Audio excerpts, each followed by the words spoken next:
Welcome to the second part of our PosKEN Communication workshop here in Brussels. Good morning also to the attendees by webinar.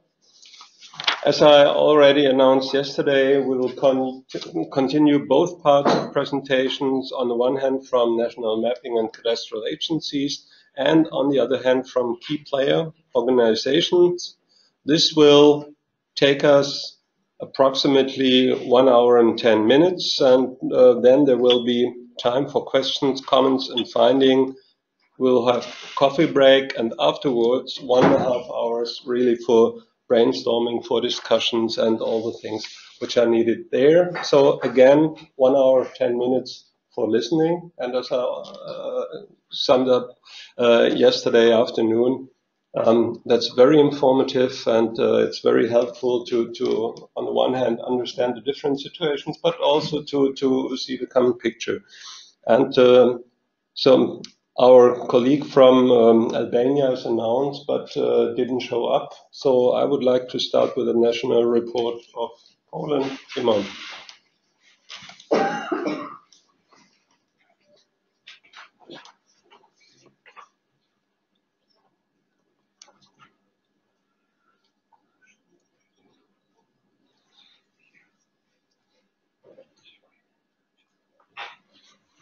Good morning, everyone. I would like to give you an overview about our activities in scope of ASGU ecosystem. But at the beginning, I would like to inform you that we have a lot of changes during last 1.5 years. At the beginning, we have switched from one ministry to another. Since 1 month, we are under the Ministry of Investment and Development. Also, during this month, we have changed the president of our institution. So yesterday was finished the competition for the position of president of head office of Geodesy and Cartography. Now Mr. Waldemar Izdebski is on the position of the head, and we are waiting for approval of this candidate. And also there was a change in position of director of our department of Geodesy, Cartography and GIS systems. So now is Piotr Woźniak on the position of director, and also in a position of head of our branch of reference frames. There is also change, and now is Jaroslav Somla is the head of the branch. So a lot of changes, which is not good for the stable work, and also influence on our job, because a lot of audits and changes are made, but system is still running and growing, so hopefully we'll go in next future developments. I would like to show you some slides about the system. Who is not familiar with this, future steps, some statistics, and maybe a few conclusions. It is 10 years since the system was released for users, and first year shows that it is a lot of interest in land surveying environment to work with our system. So last year it was a competition, what was the big event during last 25 years, and our system won this competition because it's a huge change from optical surveying to the satellite surveying, and later I will show what is the number of users right now. At the beginning it was only GPS signals tracked in our network, but stations included to EPN network was equipped with GPS and GLONASS hardware.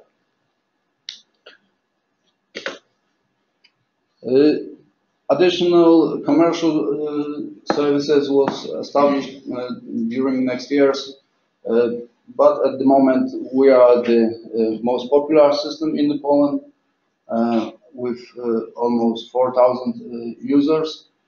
Additional commercial systems are at the level of a few hundred of users.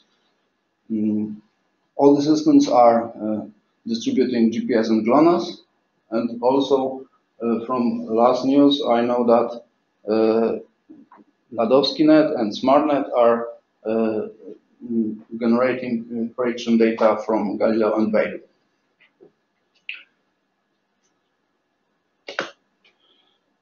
Current status is that 101 reference stations in the area of Poland are established.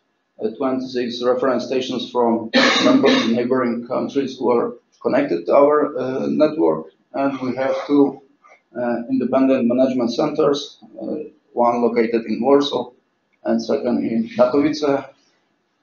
I'm working in Katowice. Right now I'm alone because we are looking for another guy who can manage the IT equipment.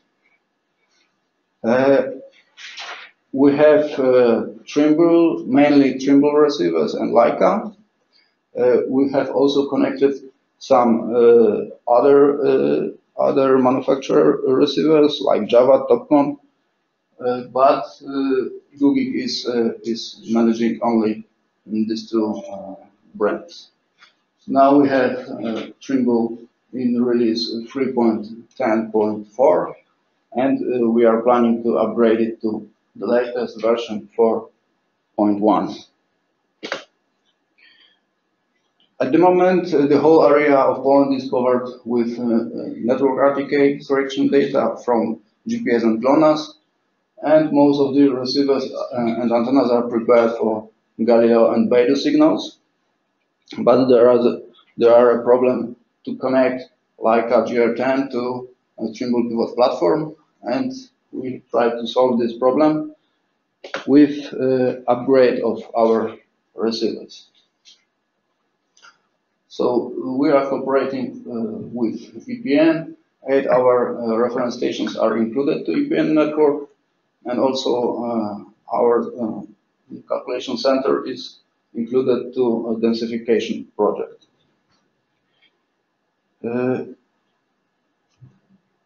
Our reference frame is monitored by Bernays software, and also with technical universities from Poland. We are separate calculations to have this check of coordinates. And also we are sending the data to UPOS quality monitoring service, which is very good tool to provide the quality information about our system. Since 2 years we have internet system for selling our subscription. It is fully automated, so a user with 10 minutes can buy a subscription for our system, can pay with credit card or internet fast payment. So it is at the moment the manual work with selling these subscriptions are almost zero. In 2016 we have exchanged 16 receivers, 13 receivers, and additional 12 receivers last year was bought, but they are not installed because we are waiting for antenna calibration.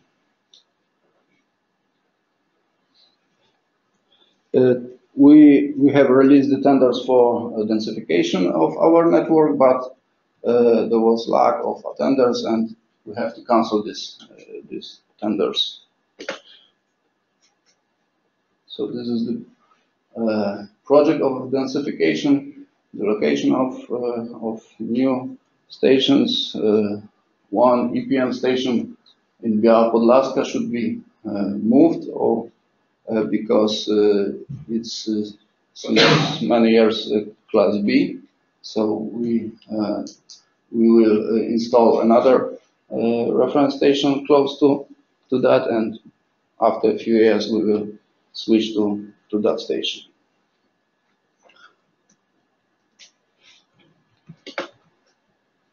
So 12 receivers are waiting for this antenna calibration, and after that we will install it and we'll exchange these 12 existing Trimble Net R5 receivers. Due to Trimble pivot platform limitations, we decided to upgrade 36 Leica GR10 receivers to GR30, the latest one, with GPS, GLONASS, Galileo, and Beidou support. So, and also 22 Trimble Net R9 receivers will be upgraded to track Beidou signals. So the whole range of our receivers will be prepared for Galileo and Beidou signals. I think the tender will be released this week or next one. So we are pretty close to have the hardware prepared for constellation signals, and also for this year it is prepared. We are prepared with budget to upgrade the Trimble pivot platform to provide network RTK correction from GPS, GLONASS, Galileo, and Beidou. Also, we would like to install new servers for the database reinstallation, because we have observed that at the moment this is the weakness of our system, and maybe it will fix some problems. And since 2 years, there are still 3 vacancies for 2 IT managers and 1 office worker. So our crew is decreasing slowly, and we have to work with 3 persons for the whole area of Poland. So it could be sometimes a lot of work for us. Number of users is still growing. So here we have graph with active subscriptions.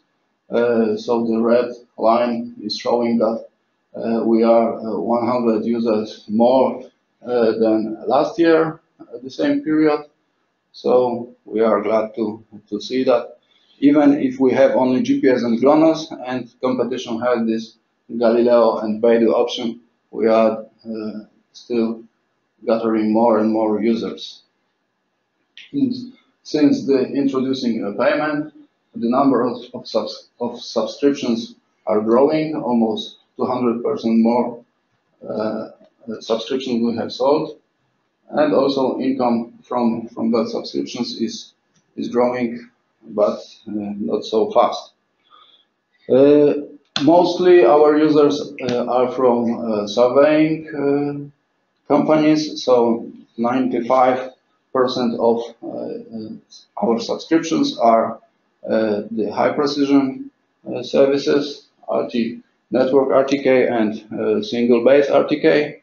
So it is the stable schema of our subscriptions since the beginning of existence of our system.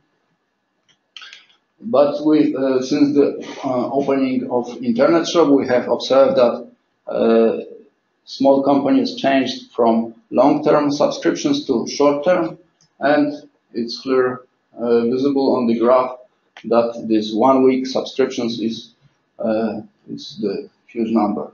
And on the graphs below also it could be seen.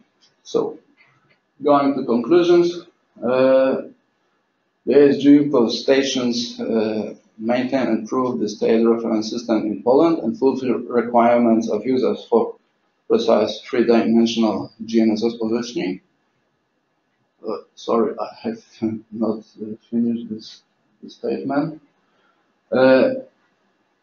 We are going to modernization to provide data from Galileo and Beidou signals this year. So with this specific environment that we have, Leica and Trimble receivers, we have to manage it somehow, because not all receivers are supported in this software. So I hope end of this year will be we will provide the data from these 4 constellation signals. So thank you very much for your attention. Thank you. That's all. Questions? I have a question. You said that you released the tender about the densification of the network, and it was unsuccessful. Do you plan to do it once again? Yes, for this year we are planning to release again this tender, because we have observed that in these areas the accuracy are decreasing slowly, so we would like to densify this network in these cases. And also after discussion with Trimble, some of receivers could not be included to our network from foreign countries, so we will try to establish new reference stations close to the border to cover these gaps. And why was it that the bidders didn't submit an offer? Once again, please. Why nobody was bidding the tender? Because the tender was only for finding of localization of the reference stations. It was not for hardware. So not many companies are interested for this work only without this hardware supply. So I think it is the reason why they did not attempt. Okay, then thank you. Can I ask our colleague from Norway for the next presentation?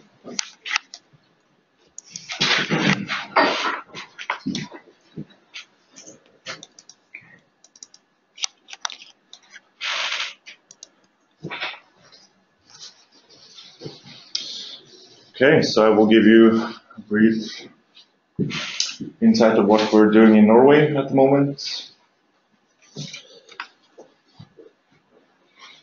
And just to summarize our responsibilities at the Geodetic Institute, we measure and we establish the national reference frame for coordinates, for geoid reference, height reference, and also for post-glacial rebound.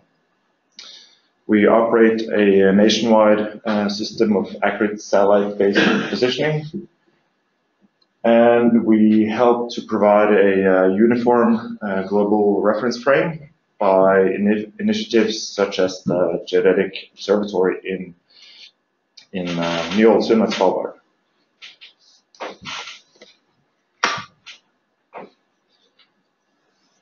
So the backbone in our geodetic infrastructure, we have on the mainland of Norway 198 Trimble Meta 9 receivers, where we have an interstation distance between 35 and 70 kilometers. And all stations have GPS, GLONASS, and Galileo capabilities. And now 95% also have Beidou. In addition, we also have 6 Netar 8 and Netar 9 receivers on the Svalbard archipelago and also on Jan Mayen.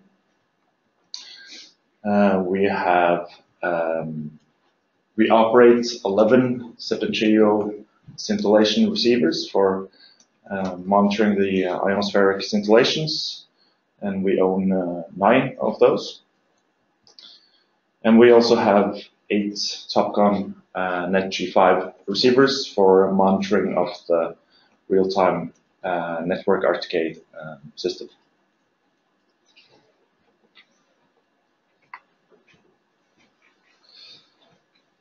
For our services, we operate a network RTK service where we distribute the correction signals on RTCM 3.1, currently with GPS and GLONASS. And we have an ongoing process of updating the service to RTCM 3.2 MSM with all 4 constellations. We have currently 4,000 paying subscribers and up to 850 simultaneous users. and we see continuous growth in our customer base. In addition, we also stream data from our course infrastructure to private service providers.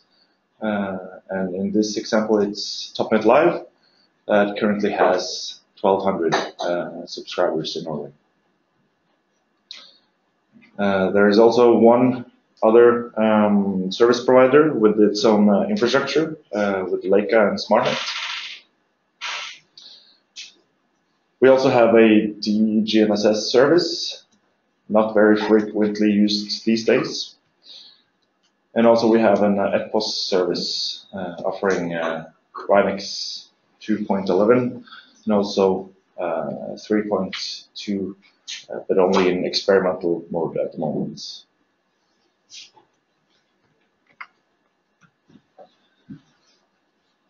We have a strong scientific group working with space weather and ionospheric monitoring. It's hard to see on this map, but we collaborate with Sweden, with Finland, Denmark. So we have around 300 core stations providing observations to our ionospheric monitoring software developed by us. And in this system, we have also included 11 scintillation receivers. And the results of this monitoring is available at our website, where everyone can go in and see the current status of the ionospheric the services. Yeah. I would like to mention some national achievements for the last 2 years. As of February this year, we have reached nationwide coverage of the new height system NN 2000, replacing the old NN 1954. We have done a pre-study of the establishment of a common vertical reference frame for sea and land applications, and this is to simplify future seafloor and water column mapping. We've also done a pre-study of densification, of course, along railway segments, and we are currently in negotiations with the Norwegian National Rail Administration regarding a larger densification project. We have been involved with a pilot project for a dynamic reference frame on Iceland. We have established contracts with the Norwegian Space Center and GSA on the monitoring of EGNOS and Galileo performance. Like we heard yesterday, we have been a strong contributor to the UN GGIM and the subcommittee on geodesy. And also we have established a membership in ITS Norway, since we are very interested in how we can contribute to this future.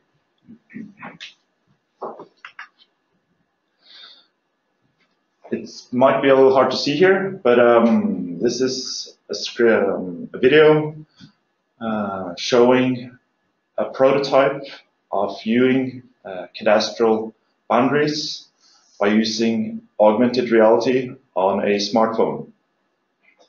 So the boundaries are given here in pink, and this is a project we had last year, and it's still lots of work to do, but it's a very interesting project for visualizing not only cadastral data, but of every geodetic or geographic data. And the name is inspired by Pokemon Go. This summer we have the inauguration of the new geodetic observatory in Ny-Ålesund, Svalbard. And this is in combination with the IBS general meeting that we are hosting in Longyearbyen. So that's going to be a big event. This observatory is combining VLBI, DORIS, GNSS, and SLR, in addition to gravimetric measurements.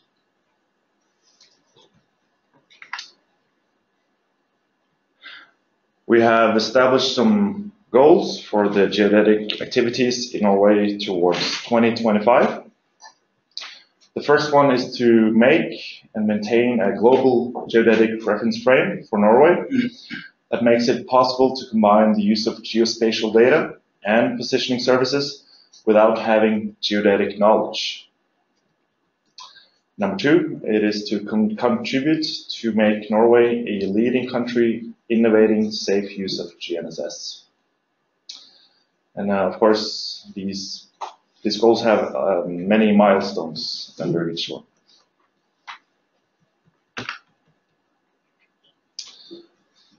And maybe for the discussion part later on, I would like to mention some questions that are relevant for us at the moment.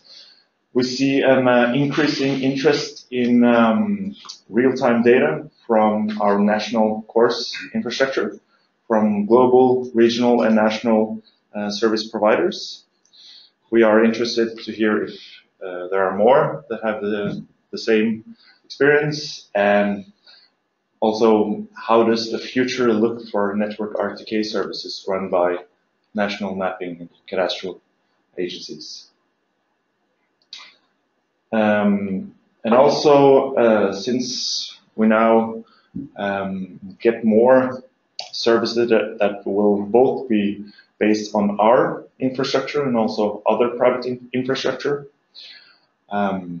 we are interested to hear if you have any legal regulations regarding the use of positioning services for cadastral surveying.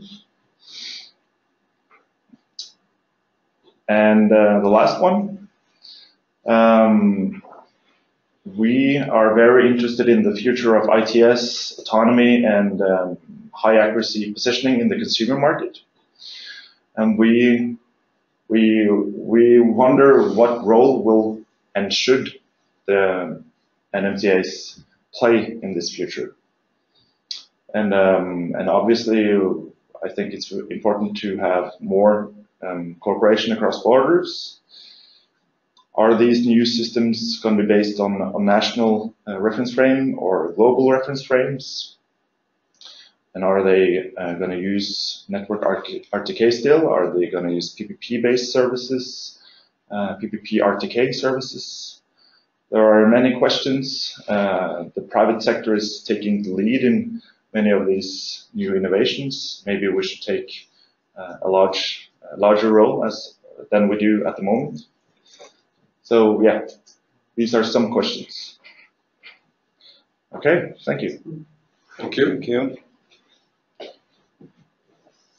Questions to Ken or answers to the question? I think it's very important, and that's what we also should talk about later, how to address questions which you raise during your presentations. I think that's a very good point. We have a gathering here, a meeting here, and that's the opportunity to discuss this question. I'm wondering, related to your last question, how about the pricing of your services?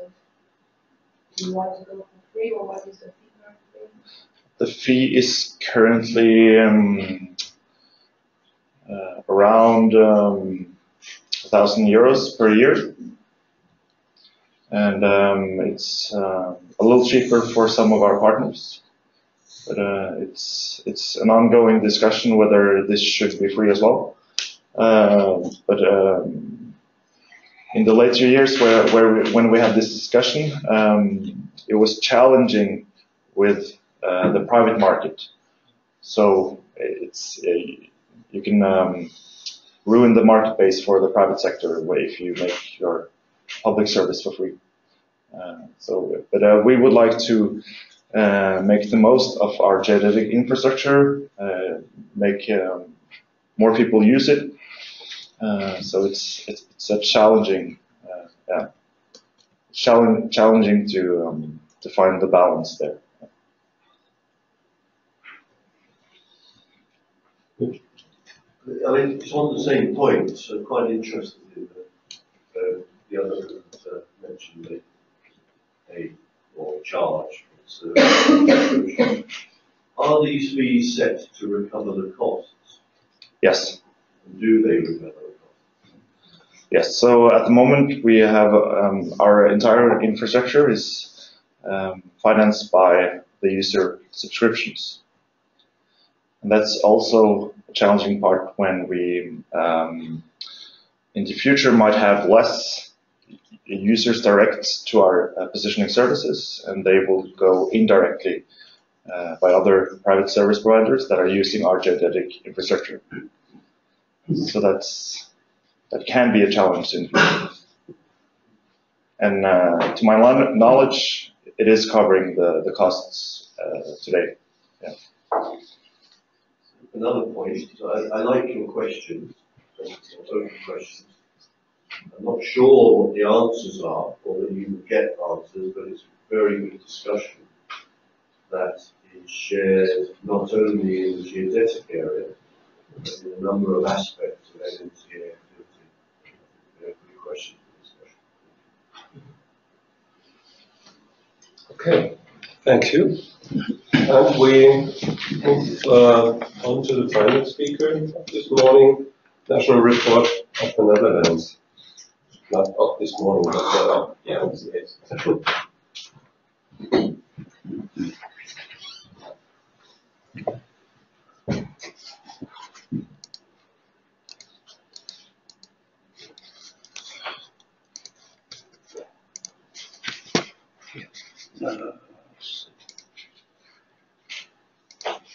Fantastic. Good morning, everyone. Well, my name, for those who do not know me yet, is Leonard Huisman. I'm from the Netherlands, and I'm here on behalf of the Partnership for the Geodetic Infrastructure in the Netherlands. I will explain a bit later why I'm here on behalf of the Partnership. But also, I have nothing to add on to what has been said in all the other national reports. We do exactly the same. Just replace Norway with Netherlands, and you can say the same. So, 3 topics for this. I started with the national reference frame, and especially this partnership. In the Netherlands, 3 organizations are responsible for establishing reference frames. We have the Kadaster, which is responsible for the horizontal system. Rijkswaterstaat, the Department of Waterworks, is responsible for the height system on land. And then we have the Hydrographic Survey, who is responsible for everything that happens at sea. And if you stay national, that is not a problem. Everybody can do their job. But if you get the international relationship, you see that it cannot be done by separate organizations. So that's why we decided to work together in a partnership, which is like a virtual organization. I still work for the Kadaster. My other colleague still works for Rijkswaterstaat. But we sit together quite often. We work together, and we make sure that we don't duplicate things. Well, in the Netherlands, again, we have a permanent GNSS infrastructure to realize the reference system. It's called the Active GNSS Reference System of the Netherlands. And it's computed, like everyone does, as a densification of the IGS and EuroGeographics networks. And no surprise, we use Bernice. So we have a national system, and I focus a bit more on the positioning, because I think that was the topic of the PosKEN. In the Netherlands, we've got 6 GNSS service providers nationwide. I'm one of them. And we've got some local providers, and with local providers I mean local governments or other organizations that use a single base solution. Our partnership ensures that everybody is using a common reference frame by a certification, which looks very formal, but it's nothing more than a coordinate computation for all the reference stations of the service providers. And what they get is a nice certificate signed by my manager that the coordinates of their stations have been approved. And this is the map shows all the stations for which we compute coordinates for service providers. And as you can see, we also compute coordinates for stations in Belgium and Germany. And they come quite close to the coordinates my colleagues in Belgium and in Germany calculate, luckily. So black are all the, well, non-partnership stations. The green squares are the stations belonging to our RTK service, and the blue, you've seen them before in the map, are the first order infrastructure, so to say. We compute coordinates for more than 200 stations in the Netherlands. And I don't know if you know the size of the Netherlands, but it's quite small. So if you stand on a rooftop, you can probably see a GNSS antenna somewhere. So Netpos is the RTK service for our partnership, and it's used for cadastral surveying and also for the waterworks. They have to maintain the rivers so that boats can go inland, and that's very important for economy. And the Netpos system, the DGNSS service, is also used for safe navigation on sea and the inland water, so the IALA and AIS systems. It's not only used by our partnership, but also for the contractors that work for us. They can also use our service. That's for free. And they have to sign a contract that they really only use it for our work and not for other commercial activities.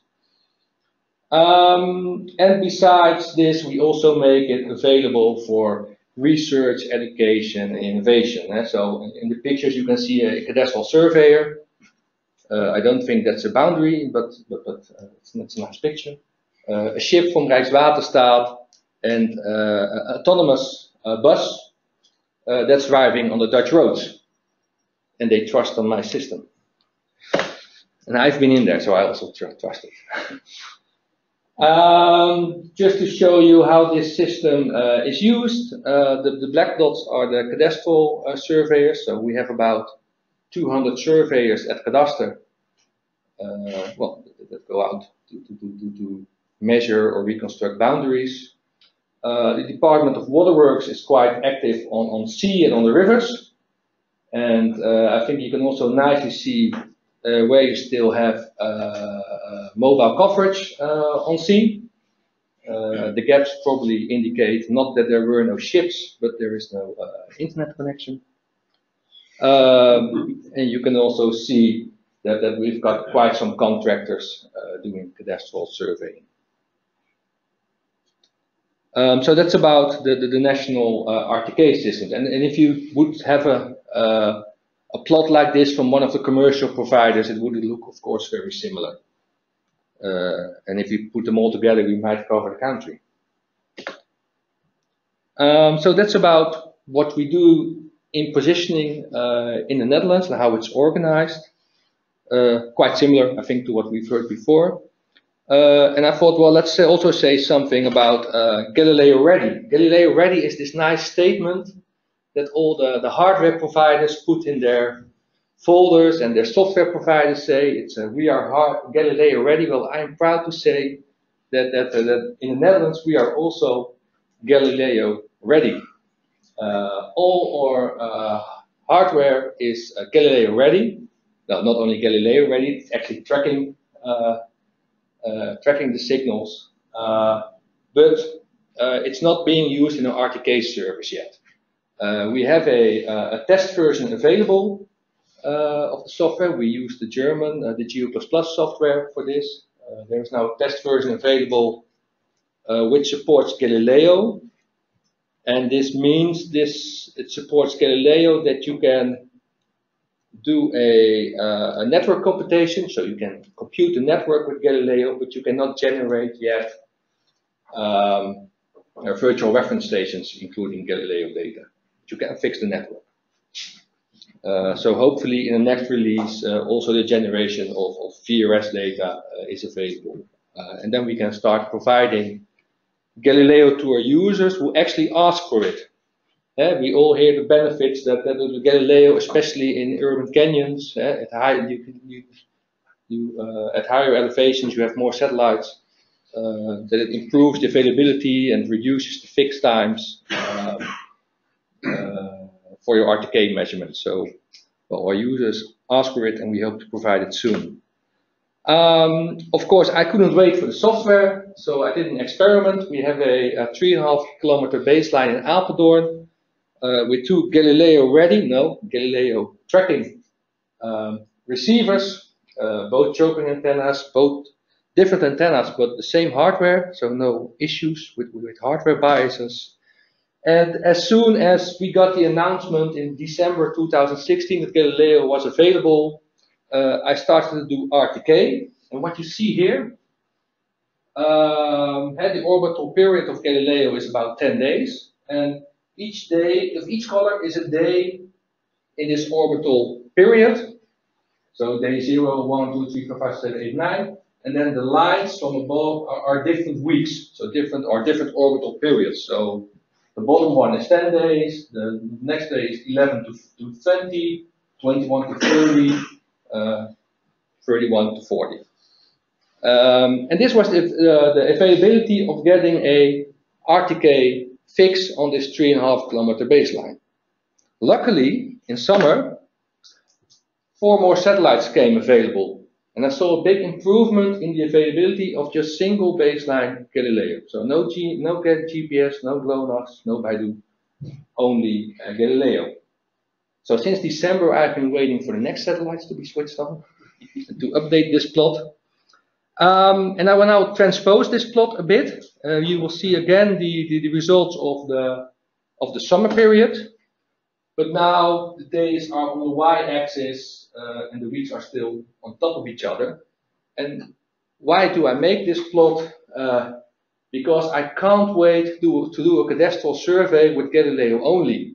And I can actually use this plot. You can see from week to week, the availability is quite repeatable of the RTK solution. So I'm really keen on planning a first Galileo only cadastral survey. The problem is that our rover hardware does not support Galileo only. They need GPS for the time synchronization, despite the Galileo readiness in the folder. So how does that look in a time plot? This is a 1 hour example of the Galileo only solution. You see what's not always available. We still have some floats. But when it is available, and this is a zoom, the precision is quite good.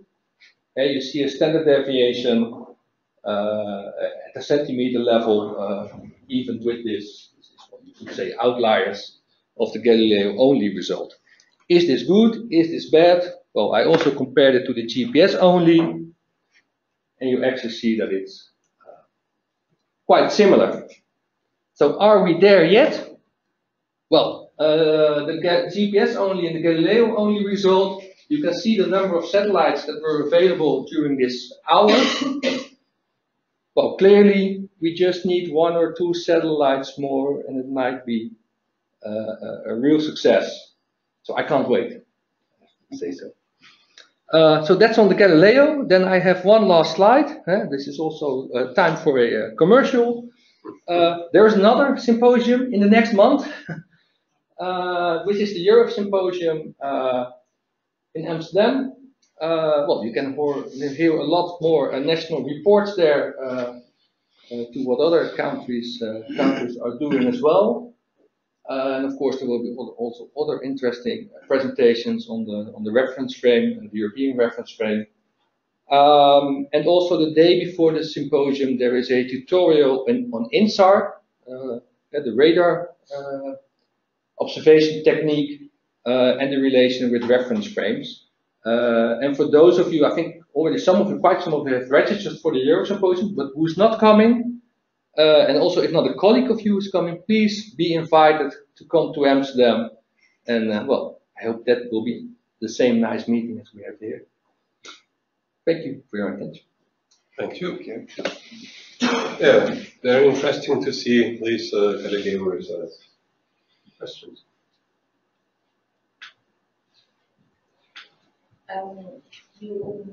Thanks a lot for the enthusiasm. I was very curious to see Galileo only cadastral survey, but the plan is that you will do just for kind of benchmarking, right? Because the network RTK will provide a mix of Galileo, GPS, GLONASS to customers. It's just for testing the real capability. Yeah, to show the capability more. Yeah. Now we don't plan to just use only Galileo in the future. We don't want that from our side. Yeah, because that's not good for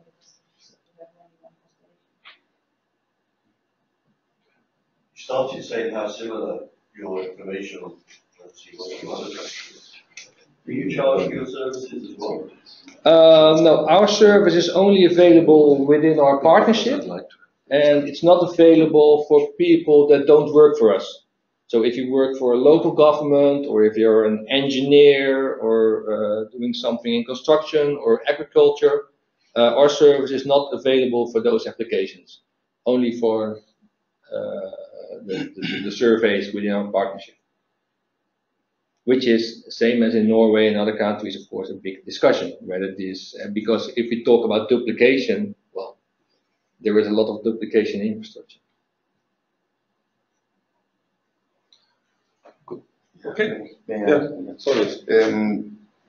Your country is probably the best qualified on different kind of levelings. So, and what about this idea of using GNSS network for the vertical positioning? So, what is your judgment? Our users are used to leveling, which is very precise, and we just cannot offer that precision with GNSS. And well, these are not my words, but I think we hear it quite often. Precision is addictive, so it's probably more efficient to use GNSS, but everybody wants this millimeter high accuracy or high precision. So precision is expensive also. It is, yeah. When it comes to leveling, the time you put into leveling compared to the time you determine heights with GNSS, it's quite different. I know, but still, there will be it's in our, we have got this nice multi-year plan for, and there is a consultation of users planned to see what they really want. But I expect they will still say high precision. Okay, thank you. And we move to the second part of this morning's session, presentation from key player organizations, and we start with an update on new development.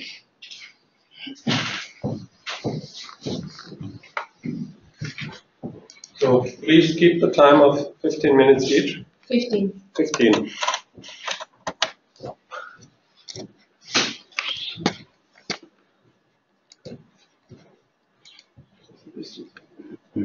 This one, yeah? Yeah.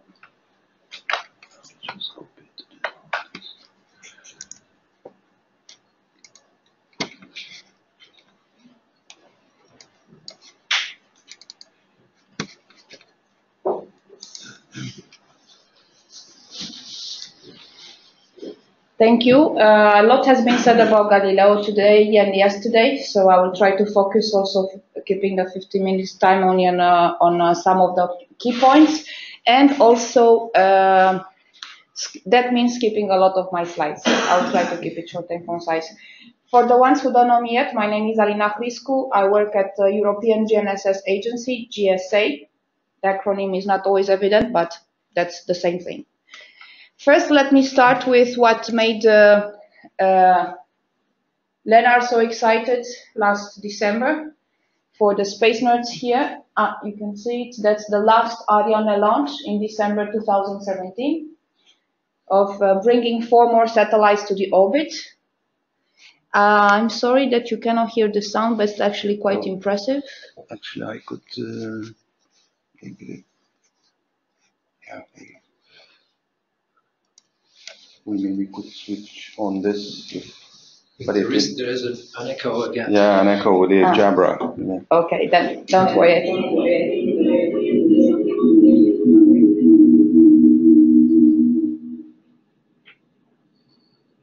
And there it goes up in the clouds.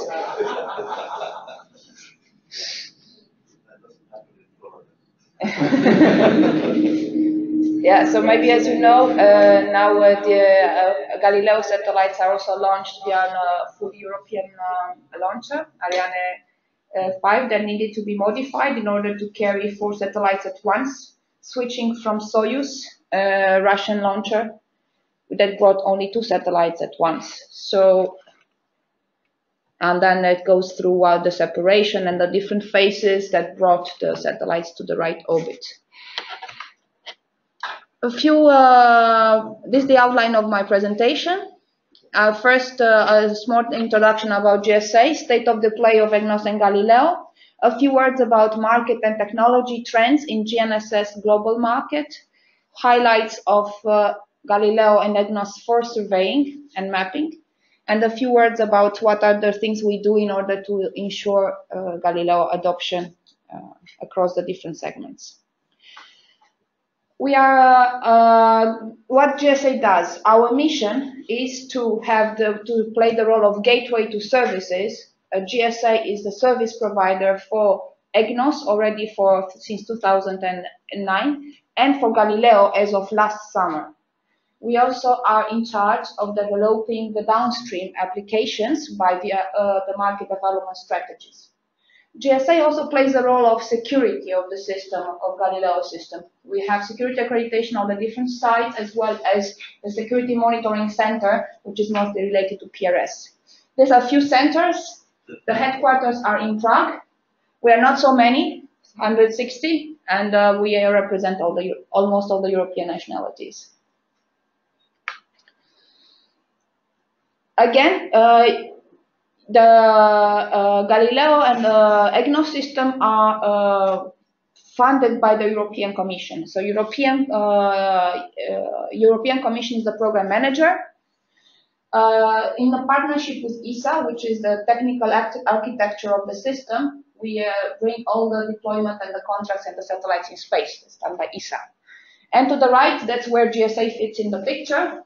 The Commission delegates to us these activities I already mentioned: development of the downstream market, security, operations, and uptake of Galileo by all the segments that can use it.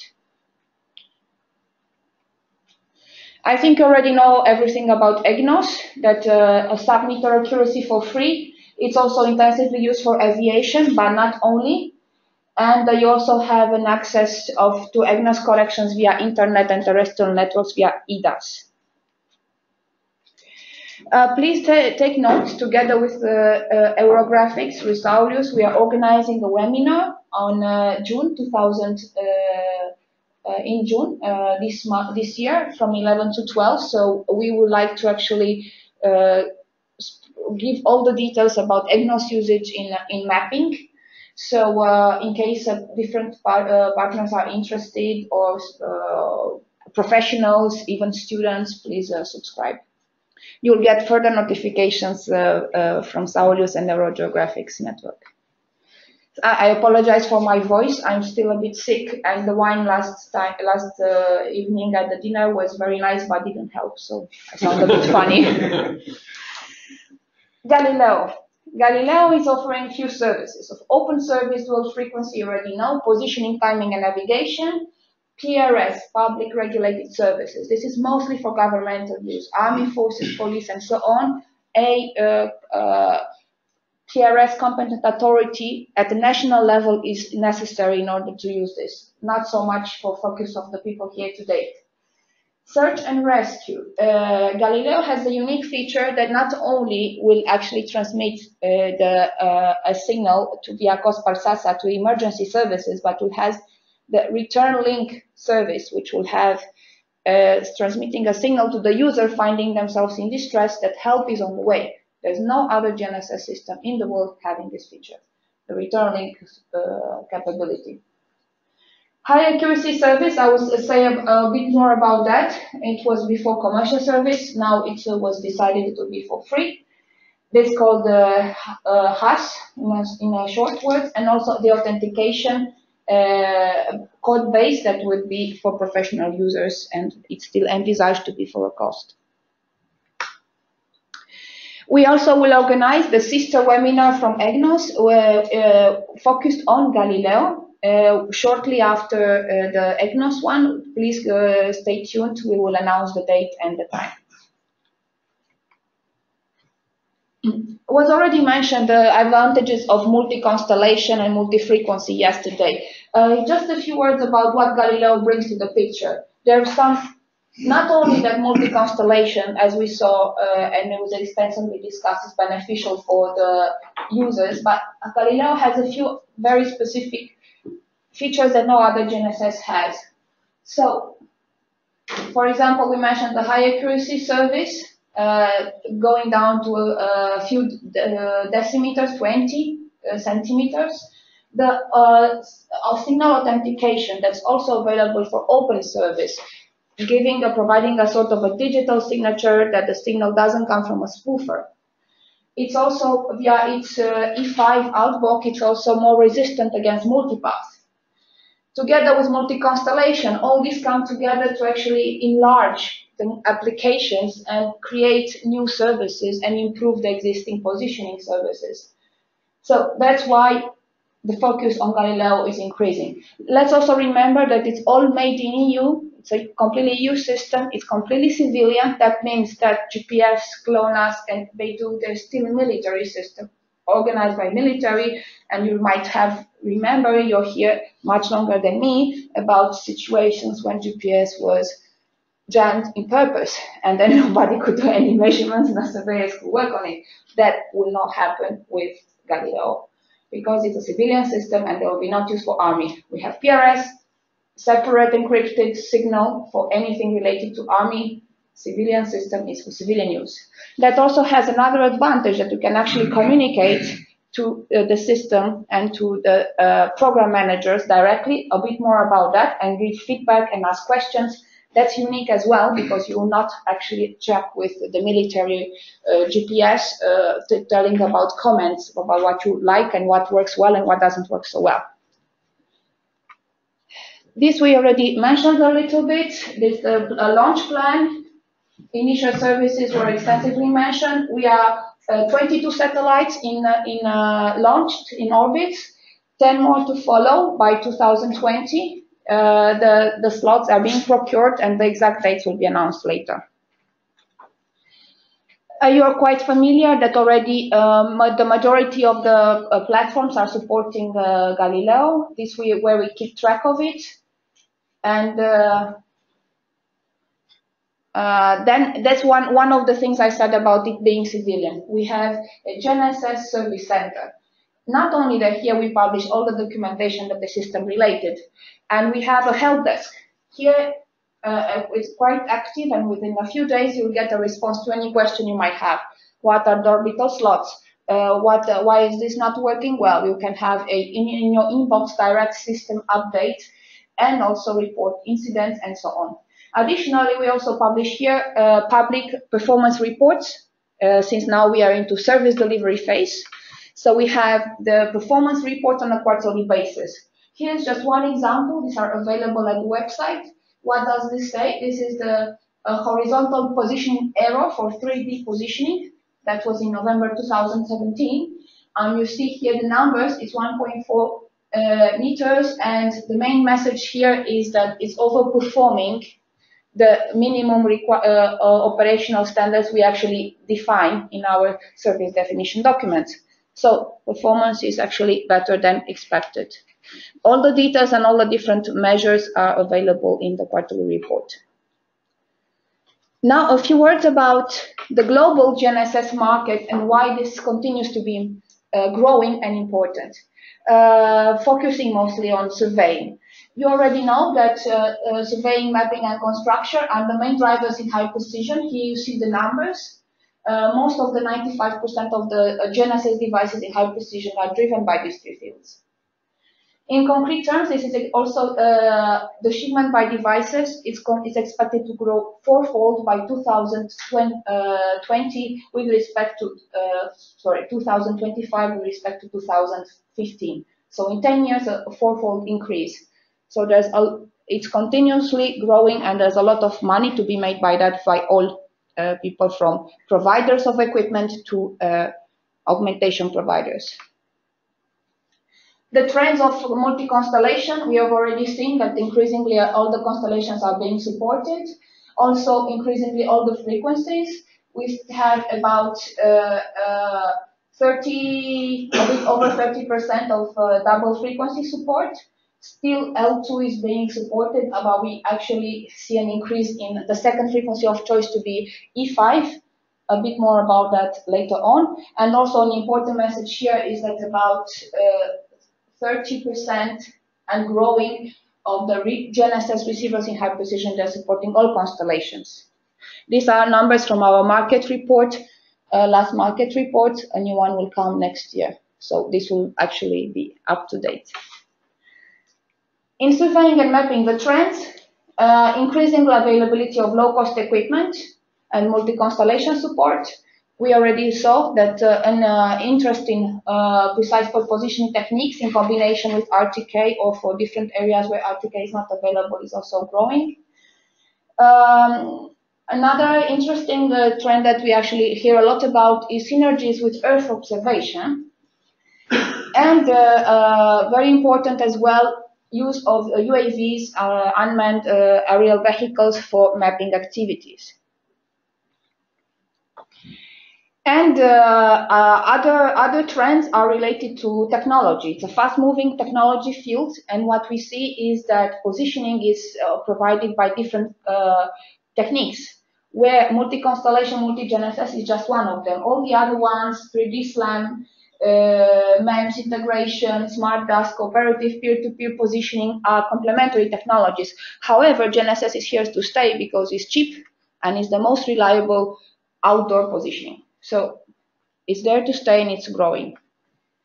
Also, GNSS is contributing to all the other areas of technology development, all the other applications. Here you see a few of them. Just to mention the Internet of Things, for example, by the availability of GNSS raw measurement in Android platforms, you actually have a new way to transmit only part of the code instead of tracking the whole GNSS code and phase in order to position objects. And by this actually means that the positioning of these objects in the network of Internet of Things will become much easier, and it opens the door to actually continue to grow into that technological direction. And of course, you already mentioned accuracy is addictive. Everybody, for all these different applications, they require increased accuracy of geolocation, which is also essential for different safety applications, like in self-driving cars. It's not just because we like it, it's because we need it. And also, high accuracy is penetrating towards mass market. I already mentioned the Android 7, and we also kind of envisage that this will become more important for GIS. So democratization of mapping by the cost, also by the technology development that increase the positioning accuracy into our day-to-day devices and not only to high precision users. And related to GIS, of course, that will be probably, we'll hear more about that in the future. Just to relink to one of our activities, the GNSS raw measurement task force is ongoing. We are trying to take a deep dive to see what it means in terms of raw measurement and what are the opportunities. If you haven't subscribed yet and if you are interested, please do so. 30th of May, come to Prague, and you are going to be part of this working group that will look into the future of these raw measurements. These are our two branded applications, the market report and the technology report. A new edition of the technology report is coming soon. These are free of charge, as I'm sure you know, and they're already referenced in the field of GNSS globally. A few highlights about Galileo for surveying. I think you're quite familiar with the frequency plan. Not much more to say about this. So there are basically two frequencies for the open service. E1 with its 2 components and E5, E6 for the high accuracy and the signal authentication. Typically, you already know this very well. I've heard it many times, so I will not go through it. Just the higher signal-to-noise ratio is one of the features that is mostly treasured by surveyors, also supporting better performance in harsh environments related also to a multi-constellation, but also Galileo by itself provides this advantage. OSNMA spoofing detection, I heard more and more about this. I'm not sure it's interesting for you. Maybe it's also a question. Do you need actually authentication in surveying activities? Do you envisage spoofing into your work and you want to use this feature? It will be free of charge, so it's not to pay, but I'm just curious if it's interesting for you. So maybe we can discuss afterwards or during the breaks.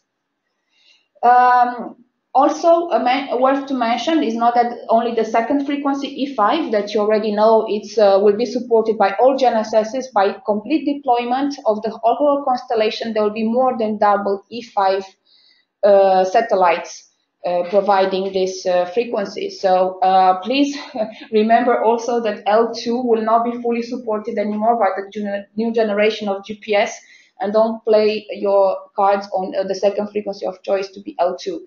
E5 is the one which is also superior because it's more spread from E1. It's shared by all the GNSSs, and also it will provide improved performance.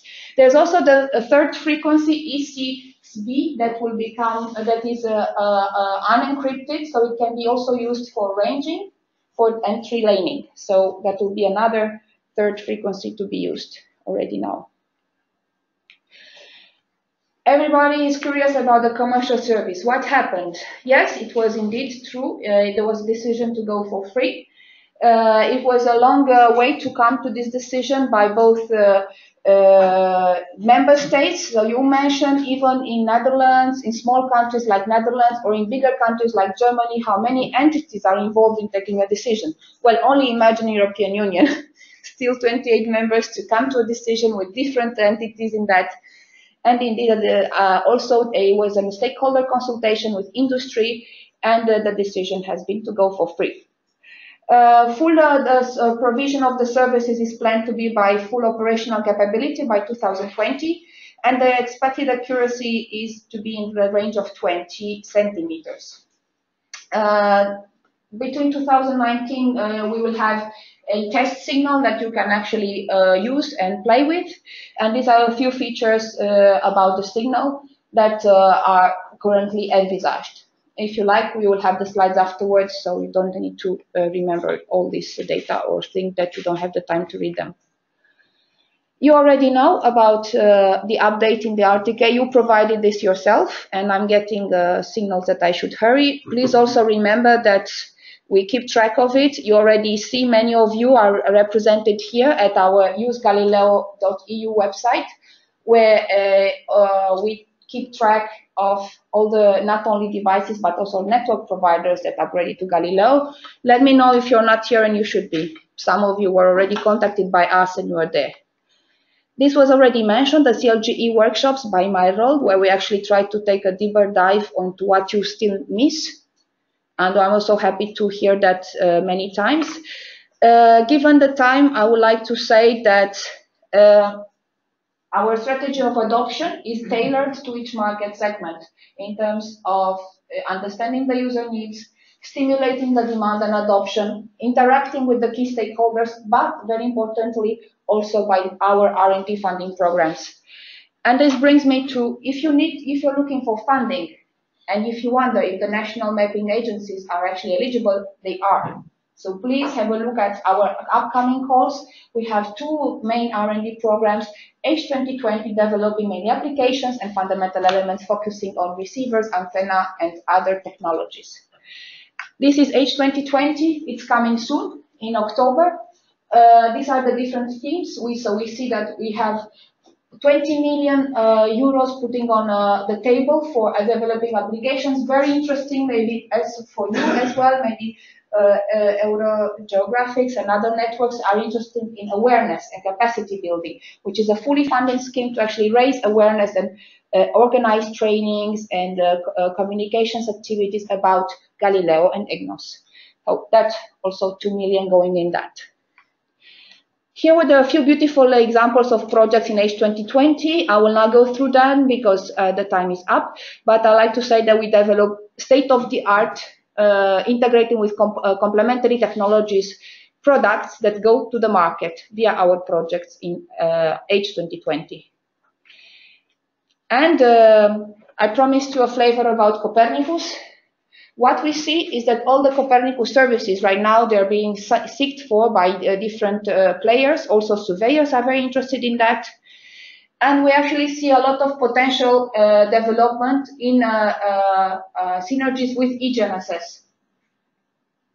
So in order to georeference data, assign points on the map, have precise positioning, you use eGNSS already now. Copernicus will provide you a breadth of information about what is around in that area. So then together there we see that is already today being used in complementarity, and we see a lot of potential development in the future. For example, agriculture is one of the natural ones, surveying, we hear a lot about it, and the other segments as well. And this has been further analyzed by one of our partners. UNOSA has just published a study about eGNSS and Copernicus supporting the Sustainable Development Goals. This is available for free. JSA was a contributor. Have a look if you want to read. There are beautiful examples there. Just one of the two examples, one of our concrete examples in this, a project that just started. One word, INSAR, providing vertical displacements down to sub-centimeter, and eGNSS providing horizontal displacements to monitor landslide risks in Slovenia. They work together, and this project is ongoing. They want to make a low-cost device to deploy it in areas of landslides. And with this, I'm almost there. Don't forget about our new initiative, User Assembly. It was also mentioned. It was the first edition ever, was last year in November. We are interested both in all type of Galileo users. You are also Galileo users. Also end users that actually were the mappers, performers, the cadastral and the mapping measurements themselves were present. The idea is to get user requirements up to date and be directly connected to them and understand, and we will have a unique publication in the world, which is the next new important one, user requirements document dedicated for surveying. This doesn't exist, and we are going to release the outcome very soon after the first edition. On a yearly basis, they will be updated, so you have the occasion to be invited to this exclusivist group to bring your needs into and express them. Also directly to the program managers. So you can tell to commission, we need this and we need that, and they will listen to you. This was already mentioned about the CLGE user student prize. We are participating in this, and we look forward to nice applications. And with this, I'm done. Thank you. Thank you. So, looking at time, we really have to proceed to the next talk, and we should take the time for discussion, which we have afterwards also to reflect this presentation. Very informative. Really a lot of information about that. And ask Emma Hoffman to give the next presentation. Thank you. And thank you for all of you, because you are one of the main stakeholders in this, and we've been bothering you with a lot of questions about Galileo adoption, and you're like the most technically advanced on it. So I'm very happy to be here today and listen to all the other presentations. Thank you.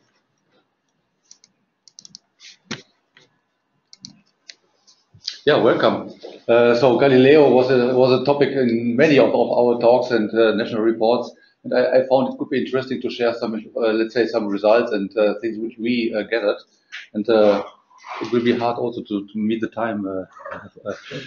So I think this is something basic. I think that holds true for everybody. So we have, and it's very important for multi-GNS also. G is for global, And everything starts global, so we have the IGS network, we have the EPN, already identification, and then you can replace it by your country, you have some national things. So we have also permanent network and also concrete points on the ground, which reflect the reference. Here's one very important collaboration. That is, we together with BKG and TU München are forming this code consortium. This is quite important because without Galileo orbits, precise orbits, or Beidou orbits, you can't do identification properly. So therefore, it's really nested and it starts already here. So you have to have the global products of the orbits available before you can do the job on the national level. So I think it's quite important. Generally speaking, there are always three things, and we are all working there. First, you need to have the infrastructure. There we have our permanent network. Then data flow is always a topic. We were struggling with that quite for some while. Also quality monitoring to learn how to work with this new data. And at the end, of course, the analysis. And with the analysis, I can say, so of course we have the permanent network, and in 2016 we had a classical permanent, let's say, re-observation campaign classical go to the field, and we also already used there the multi-GNS, so in 2016, and most, let's say, knowledge we got there. This is showing something in parallel, so there's a graph of the EPN showing the number of RINEX files increasing from 2014 to now, and 2016 there was really a jump, and we get more and more data coming in this RINEX 3 data format. We, of course, also worked there quite, everything started much earlier. So in 2011, we started the first ideas. In 2016, we were already here. We were already happy that the permanent network was already enhanced completely. The station were enhanced, and also the data flow was in RINEX 3. And here was a field experiment, what I said, where we had already everything available. So that was a data set.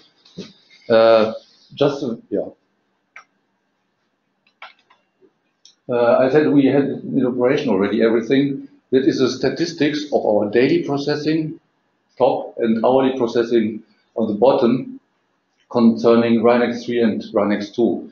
So at the moment, we are lucky that already we have more RINEX 3 data processing than RINEX 2. So it was very positive. But in fact, we are already on a good track, and even the new formats are ahead to the old formats. Very important, and in fact that is what we started with, and I just would like to give some names here. Monitoring to see if these RINEX 3 data are okay or not.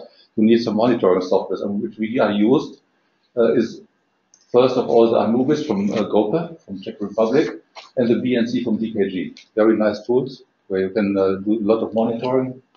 And there's also from GFZ, this GFZ RINEX, very nice and helpful for editing and concatenation. So this is the tools we are using for manipulating the data to be ready for analysis. You might know we have also a web page with lots of plots, very helpful. We are probably our best users ourselves, getting for each station all the thousands of plots, how they behave. Very helpful. You can search in Google. If you search for P-NAC Swiss Topo, you will certainly reach that. So we have many stations there. Certainly more than 200.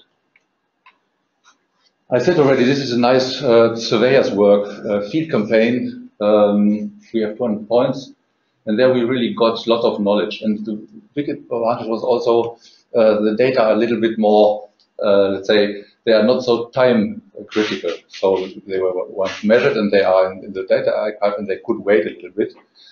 Waiting also because at that time the orbits, the GNS orbits were not ready. So also the code consortium was not ready to operational produce this product. So it was really the gathering the information and the knowledge on this. So 2016 summer.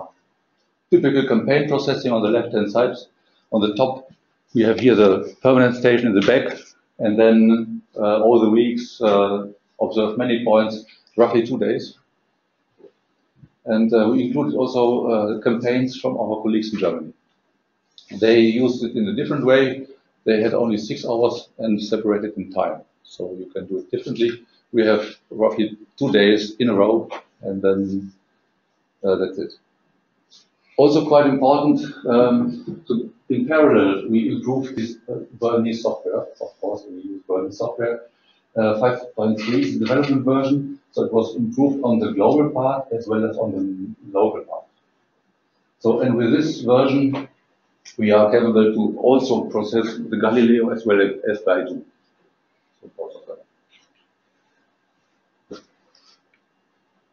Little bit statistics, what you get. Statistics, satellites per day, GPS only, GPS and GLONASS, and all. You see, quite good that you take more, 130% more data than unknowns, only 23% more unknowns is good. 133 more observations, and only a little more unknowns. And the a posteriori error, unfortunately, is really high. So it is, of course, not a really positive sign, but at the moment we saw that. So by adding new systems, the a posteriori arm is a little bit increased. We hope to improve that in the future. This is something which always people ask, what is the benefit? And here it's a simulation, also from this campaign data. It is a really bad station. You see it from the sky plot. So only, let's say, satellites available in the top. And if you process only GPS only, it is northeast up for 1 day. Each is one position, 30 seconds. You see, in many cases, not enough satellites to compute the position.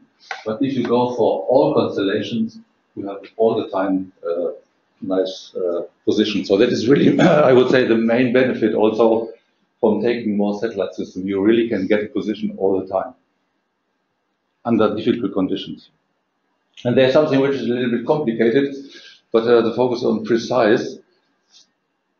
We have several systems, and in fact, of course, you would like to have one coordinate or several coordinates. Normally you say, I get at the end mixed coordinates, but if you look at it closely, there's a Baidu coordinate, there's a GPS coordinate, there's a Galileo coordinate, a GLONASS coordinate. Hopefully they agree on a certain level.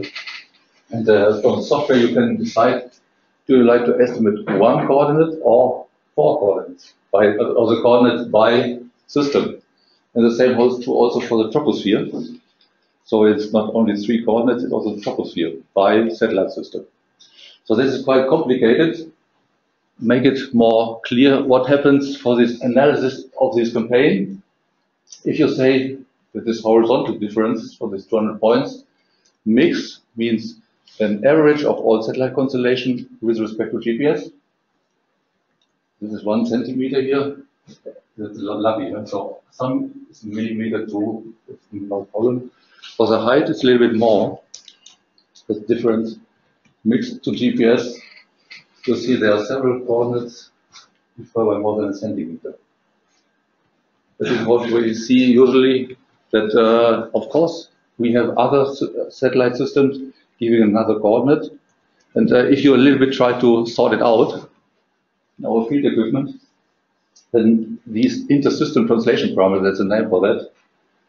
For, let's say you see, these are the individual antennas we used, in northeast up, for the different systems, and there's only one system which is really systematically off, and this is Galileo. So our field equipment compared to the permanent station seem to give a coordinate in height by 2 centimeters different to what GPS gives. That is, the statistics show that quite nicely, and that it holds true for all these individual antennas, which all were calibrated. That is, of course, also a lack. The antennas are not calibrated for Galileo. We assume identical values as GPS.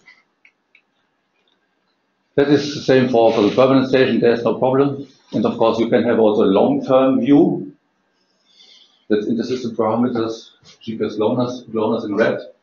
Then you see also antenna changes. You easily see, okay, something happened here, jumping up. And also Galileo is here. It's even not constant in time. So something happens depending on which tracking you use. So this is all some findings. At the end, of course, we would like to have one coordinate. Everything should be constant in time. But of course, we see these kind of things also. Yeah, Europe, we did also the processing there and changed to a operational multi-GNSS constellation already I know many other analysis centers already did similar tests, but they not yet switched to the new options. But I'm pretty sure that in the next time they will do so. Also, the question is it getting better or worse if you now switch to this operational multi-GNS case? This is a, let's say, a sort of repeatability study. So it was 15 weeks, 200 stations, one in the GPS-only mode calculated and one in the multi-GNS mode. So really long, quite long, let's say, time interval. And I here sorted it by GPS-only, GPS GLONASS stations, GPS GLONASS Galileo, and all. And all, let's say, repeatability improvements, here's worse and here's improved. You see, some station improved, some let's say, got worse results. If you really look close, it's a little bit, let's say, it was not improved. So it was a little, and it's also astonishing. You could imagine only GPS, it will be independent. But via correlation, you of course get also impact to only the G stations. And to see here, especially the G sometimes got worse repeatabilities coming from the other systems via the correlation. This is also something quite interesting and should be mentioned. PPP is a quite modern thing, and what we do also on this web page is show always a sort of simulation that is a week, and each point is a kinematic estimation. This red is a network mode, the blue is a PPP mode, and you see already here the kinematic, it looks very similar. Also these excursions here, so it's nice. But here you can also study very well the precision and the advantages of multi-GNS. So left-hand side is GPS only, and here is GPS GLONASS, and you have really big improvement, 30 to 40%, and you can then also switch on GPS GLONASS, then take Galileo together and Baidu, and it's always getting a little bit better. So that's quite nice. It was done already more than 1.5 years ago, so probably now with more Galileo it's even better. So this is really important. I think especially on the kinematic, you really, really improve, either in the network, also in the PPP. This is a little bit, when looking backward, I said already we are operational since some time. So here we introduced the new options, and since then, you see also at this time the Galileo constellation improved and improved. We have now quite a lot of satellites also in Galileo. 20, hopefully heading to 20 very soon. Yeah, it's nice. And here I'm with a summary, so there are a lot of green okays. I will not go through everything, but in fact, it's good. All the last years we worked all together quite a lot on formats, data flow in the EPN everywhere. Most of things are done, also analysis okay, software is ready, tools are available. That's positive. Also the gain, I think we saw quite good, that the main gain is for, let's say, for more than one day is really negligible. So it's not really, let's say, for reference frame purposes, not really. It's also the record okay. It's getting complicated.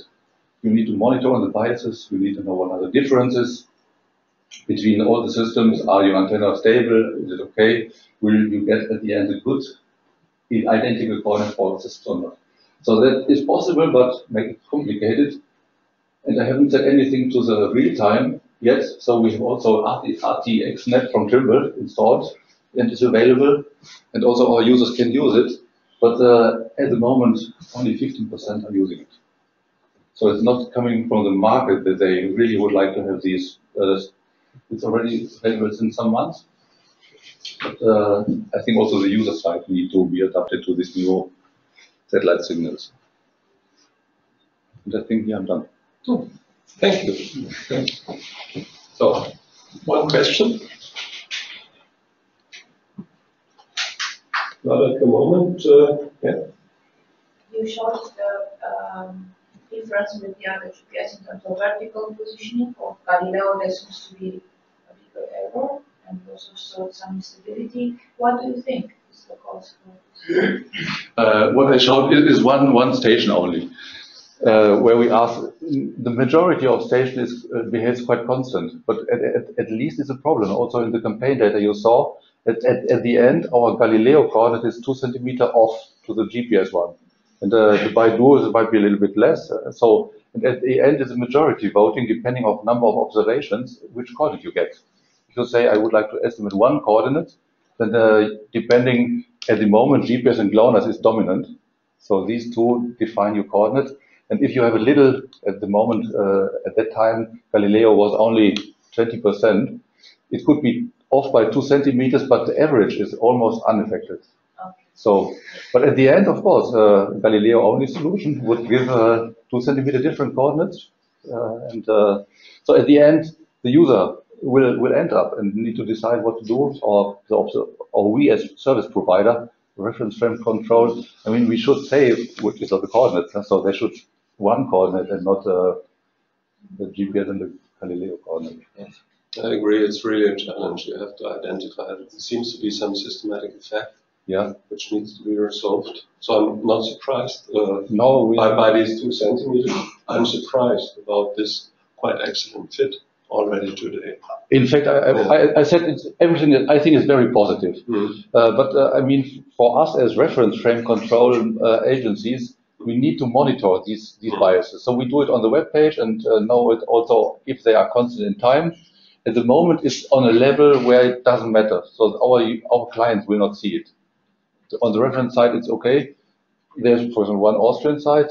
There is a difference between, I think it's GPS and GLONASS, 3 centimeters. And at a certain level, of course, it's important. So if it's only some millimeters, everything is fine. You can't see it even also in real time, no problem. But it's really also nice to see that already now how well the kinematic and improves already. So taking multi-GNS in the kinematic is really, really a benefit. I would like to comment on the instability. In fact, the station that Anima showed is by coincidence exactly the same one as I mentioned yesterday, where there was a reduction of Galileo tracking when Baidu was activated. So I showed this percentage of observers and expected observations, and so when you activate Baidu in some of the receivers, the Galileo tracking drops down, and this gives instabilities in the coordinates, and then afterwards the receiver was replaced and the Galileo tracking went up again. So this is exactly the same station. This is also about, if we discuss it, it's really about, might be you really should try to collect also yourself all the statistics. I think that is also a station where if you, for example, Galileo data, because of the missing number of track loops, they only track the highest Galileo and even not the lowest one. That of course also is an impact. If you only track the satellites in the horizon of Galileo and others down to the horizon, that makes also a difference. So therefore it's very important that you are already thinking, making some, let's say, information on of the performance of your stations also in time to see what happened and what changed. That is really necessary to then also explain what happened. Otherwise you don't know what's going on. So having these tools, starting on the data side, going then further to the analysis side is really, for us, very helpful. So we always look at these pages and get alerts in case something happens. And so you only click there. And so usually we are then also very quickly in finding the problems. Okay. Thank you. Yeah. We'll have a break for 20 minutes and reconvene at 11 o'clock. Then we are again in time. We skipped the first discussion, but then we have 90 minutes. And I think this should cover all which needs to be discussed and said then. Okay, 11 o'clock.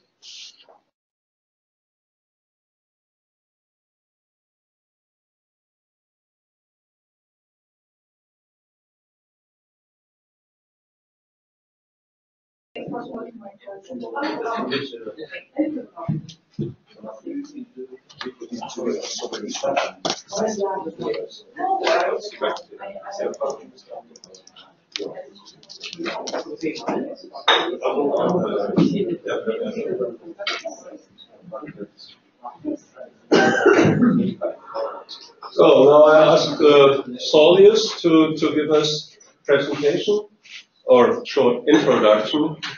I think that's the right word for that. Short introduction to the next topic, agenda item, in terms of general discussion, brainstorming, what we need in order to come to a useful conclusion and also an idea how to proceed.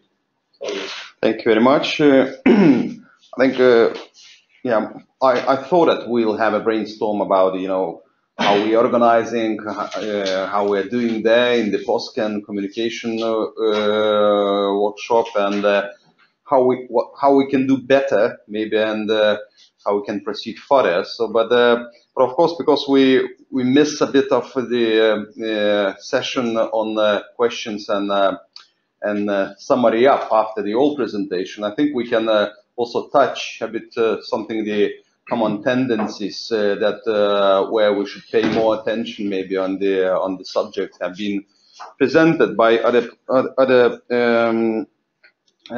people here.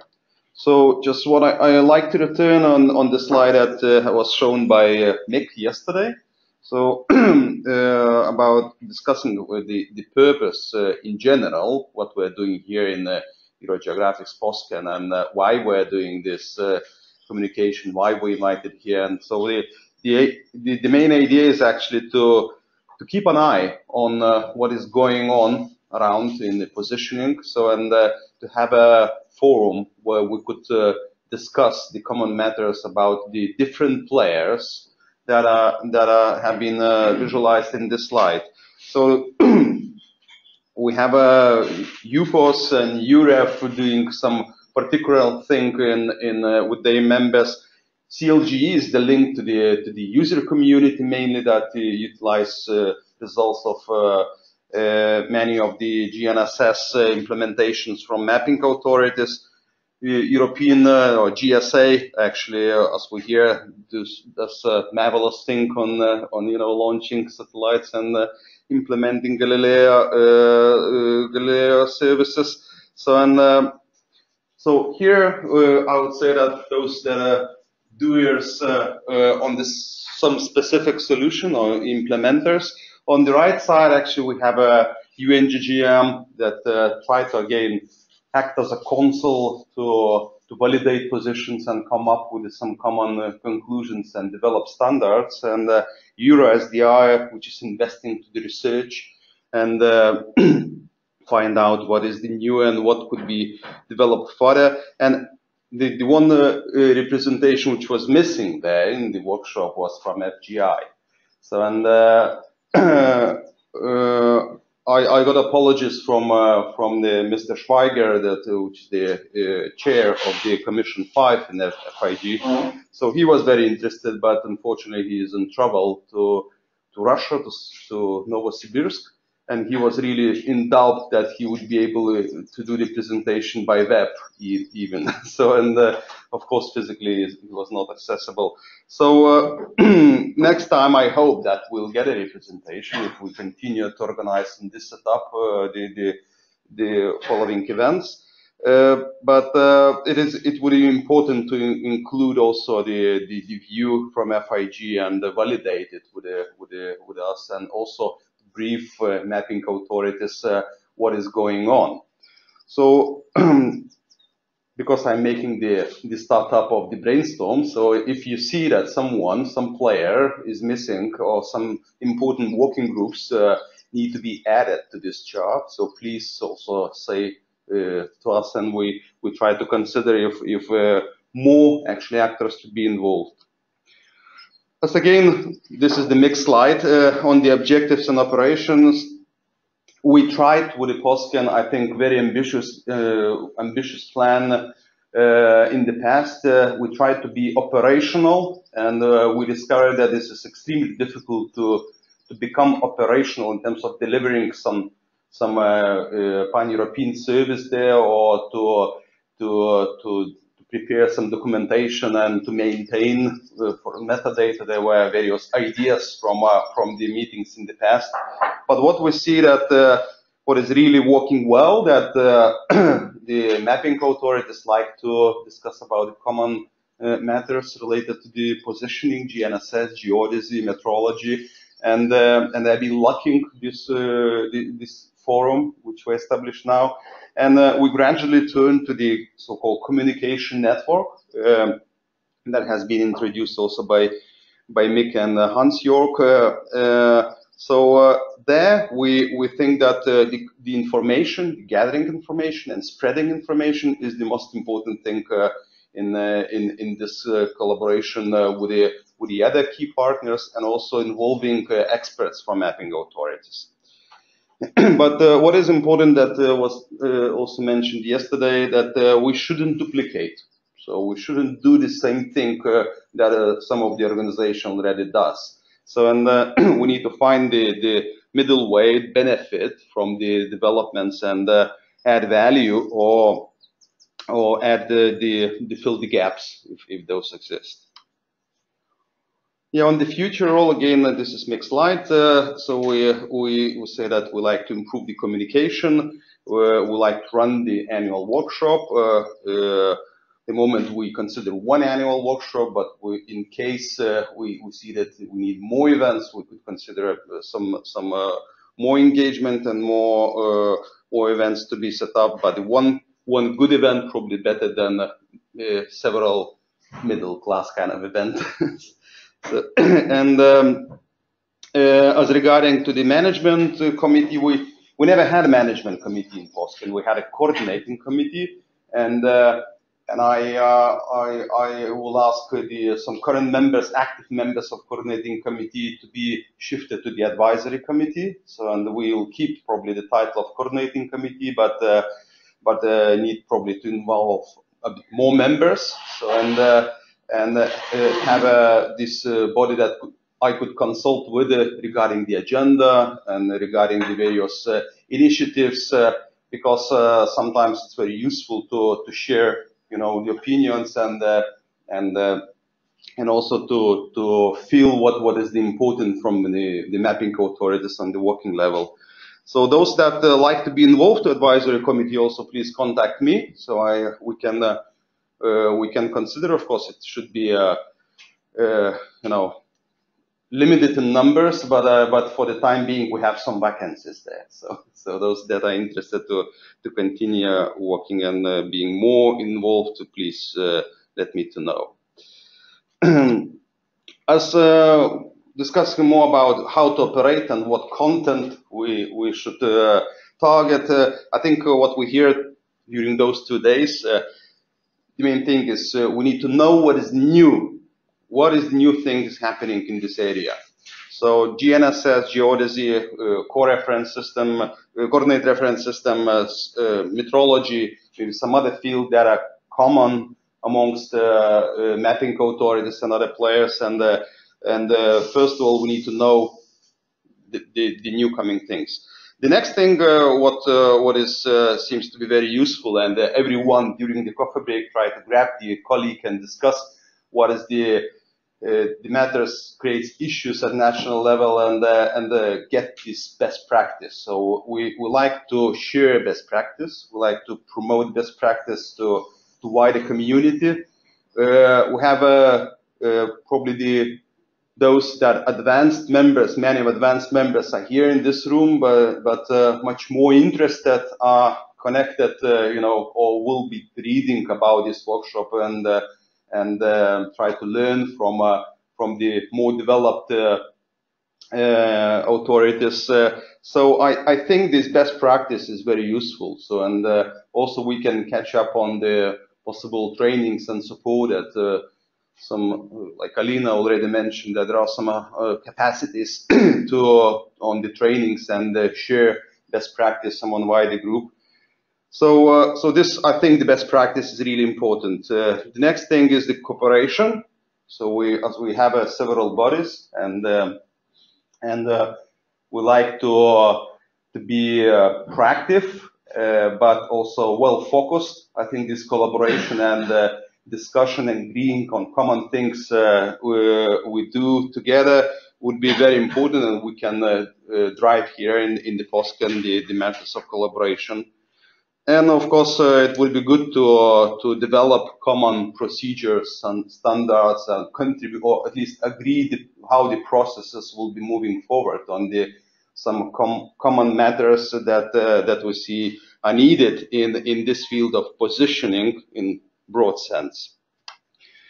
So in terms of operation, as we said, we'll maintain the forum. The forum in practice will be maintained through the Basecamp of Positioning CAN. If you agree, or please raise hand if someone disagrees, I will invite you to the Positioning CAN Basecamp. This is the internet forum when you will be getting information on the ongoing activities, as well getting the links to the presentations and invitations to meetings, workshops, whatsoever. Also, you are able to maintain discussions, to raise the questions, and then the Basecamp members can respond to those. Also, we'll maintain the information on our website, EuroGeographics website, on Knowledge Exchange Network and PosKEN. So informing about events, putting photos and other documentation there. At the moment, actually, I should inform that our website is down, EuroGeographics website, because we're moving to the new content management system, and it might be down up to 2 weeks, as far as I know. So, but so the whole information about this workshop and also the records of the presentation will be uploaded to the YouTube channel, and I'll share the links to all of you by email and by the Basecamp. So I'll first connect you to the Basecamp, and if I see if you are not connected, if you will not confirm the invitation, then I'll send you the links anyway. So, but the presentation as a PDF will be uploaded to the website most probably later, as soon as we'll move to this new version of the Drupal, the content management system. So the other activities are part of the maintaining the forum, the internet forum. We organize a physical meeting, as we said, one annual workshop, and also we can organize a number of webinars that we usually do with also other knowledge exchange networks. So the webinar is usually lasts 1 hour, 1 hour and a half. The very focused communication to the wide group. So then when presenters show slides, comment, and they receive questions. So, and we intend to run more and more webinars because we see that members really like them. So they cannot stay a few days in the meeting, but 1 hour in the webinar, usually many of them can afford, and especially if webinar is recorded, then they're watching on webinar later. Also, we need to discuss, because those are the intro for discussion. So what kind of representation we like to maintain? If there are some interesting working groups, would we like to have a certain delegation, or maybe we like to get reports later on from those groups, working groups, or events where someone is attending and like to have more information from that event that could be reported on some specific event or the webinar, or maybe we can agree or share who is representing the wider group, and making presentation on behalf of the PosKEN. So just looking on the content, I think this forum and common position, sharing knowledge. Again, we try to consider where those interactions could be supported, and what are the commonalities between different players on the forum. So like EuroSDI, FIG, GSA, they seems to be very in favor that we maintain the communication and spread the news about the new technologies, new tools, new services in GNSS, geodesy.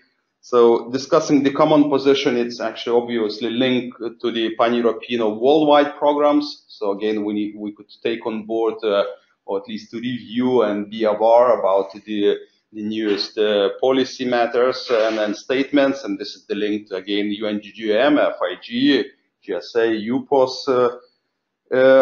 On sharing knowledge, again, many of members actually are the members in different organizations, and this sharing knowledge and strengthening capacities actually take place both in UPOS, in CLG, in EUREF, in the EuroSDR, working on standards as well. So we see that UPOS, CLG, EUREF, GSA, they are putting the certain developments in place for these standards and common positions, or dictate, or maybe rule the users to the certain standards. For the action plan, in the meanwhile, this is the draft. Sorry, I should put draft action plan here. We have the workshop now. We are planning, probably, if we are running on the same framework, and I believe we'll do, we should plan the next workshop about spring next year, spring, summer. Then on 20th June, as Alina already mentioned, we have a common webinar introducing to EGNOS. And this is maybe will be promoted, of course, wider than positioning can, because we like to touch people doing mapping. So and EGNOS is actually for those maybe GIS users. But following up, also we intend to organize a webinar, most probably in July or in September. We'll see the dates, because summer holidays, of course, influences, and it's a bit risky to organize something during summer holidays. So, but we will discuss with the GSA, and certainly the webinar will be settled on the Galileo developments. So, and of course we could organize more webinars for the specific teams, and if any of you will see the interest to share the information, or if you see the interest to get information about the specific presenter, so we, as it was the case in some other knowledge exchange networks, we could even engage with someone and ask him to, devote 1 hour for making presentation to the mapping community. So, and what is important also, that we can share information amongst those authorities and inform members in each of the organization about the interesting events happening or activities in different players. So the questions to discuss, and I drafted a few questions to discuss, but of course you might add more of them. So does the PosKEN has a good setup? Is it the right way to operate with it? And for now, for this first workshop, we also have quite a broad topics like discussing about positioning, what is new in GNSS, geodesy, metrology, thinking about the future. Maybe we can a bit narrow the scope or be a bit more focused by organizing events or in communication. This is again something to be discussed, and I believe if we are moving on more focused topics, then probably the advisory board will be the one setting up those focuses, and we can distinguish where we need to put a bit more efforts in. Again, how to better coordinate and how to avoid the duplication amongst the different players. So I put some alternatives here, like we can organize the joint activities, like what with the GSA, but again we have a UPOS, CLG, EUREF. There are some common matters that we could stick together using the capacities we keep in hand. Also, we could align maybe events. In the past, we sometimes aligned our PosKEN activities with the UPOS activities, but I have again, I'm not sure if this works well, better or not, because sometimes some members might be misled. They would thought that this is kind of continuation of UPOS matters. So, and but I think by aligning with some conferences and other events, we might, hunt on two rabbits, like visiting an interesting event and, by the way, discussing with interesting people in the smaller group. Then again about we can discuss how we could supplement each other activity. If someone has started with an interesting project, maybe we could continue basis on this project results. So, or to set up the specific projects for us. And again, we can probably share the information between authorities more than we do now. So, and then we can enlarge the audience by the themes we like to discuss with it. So this is the kind of intro from my side. So and now I think I'd like to record your thoughts and your ideas. So and also if someone like to pose more questions to discuss, we can of course do that within the limited time, because we have very strict chair from Germany that doesn't allow you to extend the workshop over the limits. Okay, so who wants to start? Maybe one comment. I very much underline what you said. I think there are, of course, quite a lot of overlaps with Euro and all EUPOS. It might be your idea to go more on focus, some focus topics that could solve that a little bit, so that let's say at one meeting there's really not a broad overview, but more limited to a special case, like multi-DNS or heights or something like this. Might be that would be a good idea to avoid a little bit this communication. Yeah, I agree with that. I think this meeting was rather general, of course, because it's a startup, but in the future, I think it would be interesting to focus on one particular topic, and again, as you said, trying to avoid covering with the other organizations. That would be nice, I think. Okay, thank you. During the coffee break, we also discussed that maybe we could collect, questions or issues here at the meeting from authorities and also from the organizations. So, would you think this would be a good idea to have this kind of recollection of the questions and identifying what we need to discuss more? So, or how? And also, what about national reports? What do you think? Are they useful, or should they be more focused, or should we do like each second year the national reports instead of each year? There is always there's also national reports that are presented during the EuroGeographics Symposium.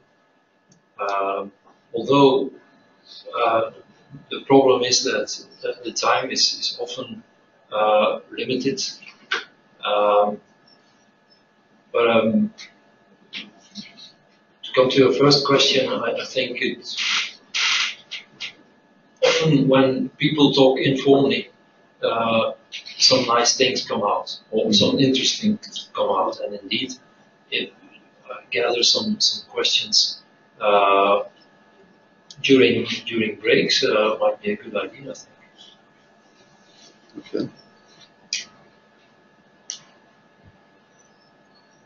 Who else? Yeah, Branislav. Also one comment.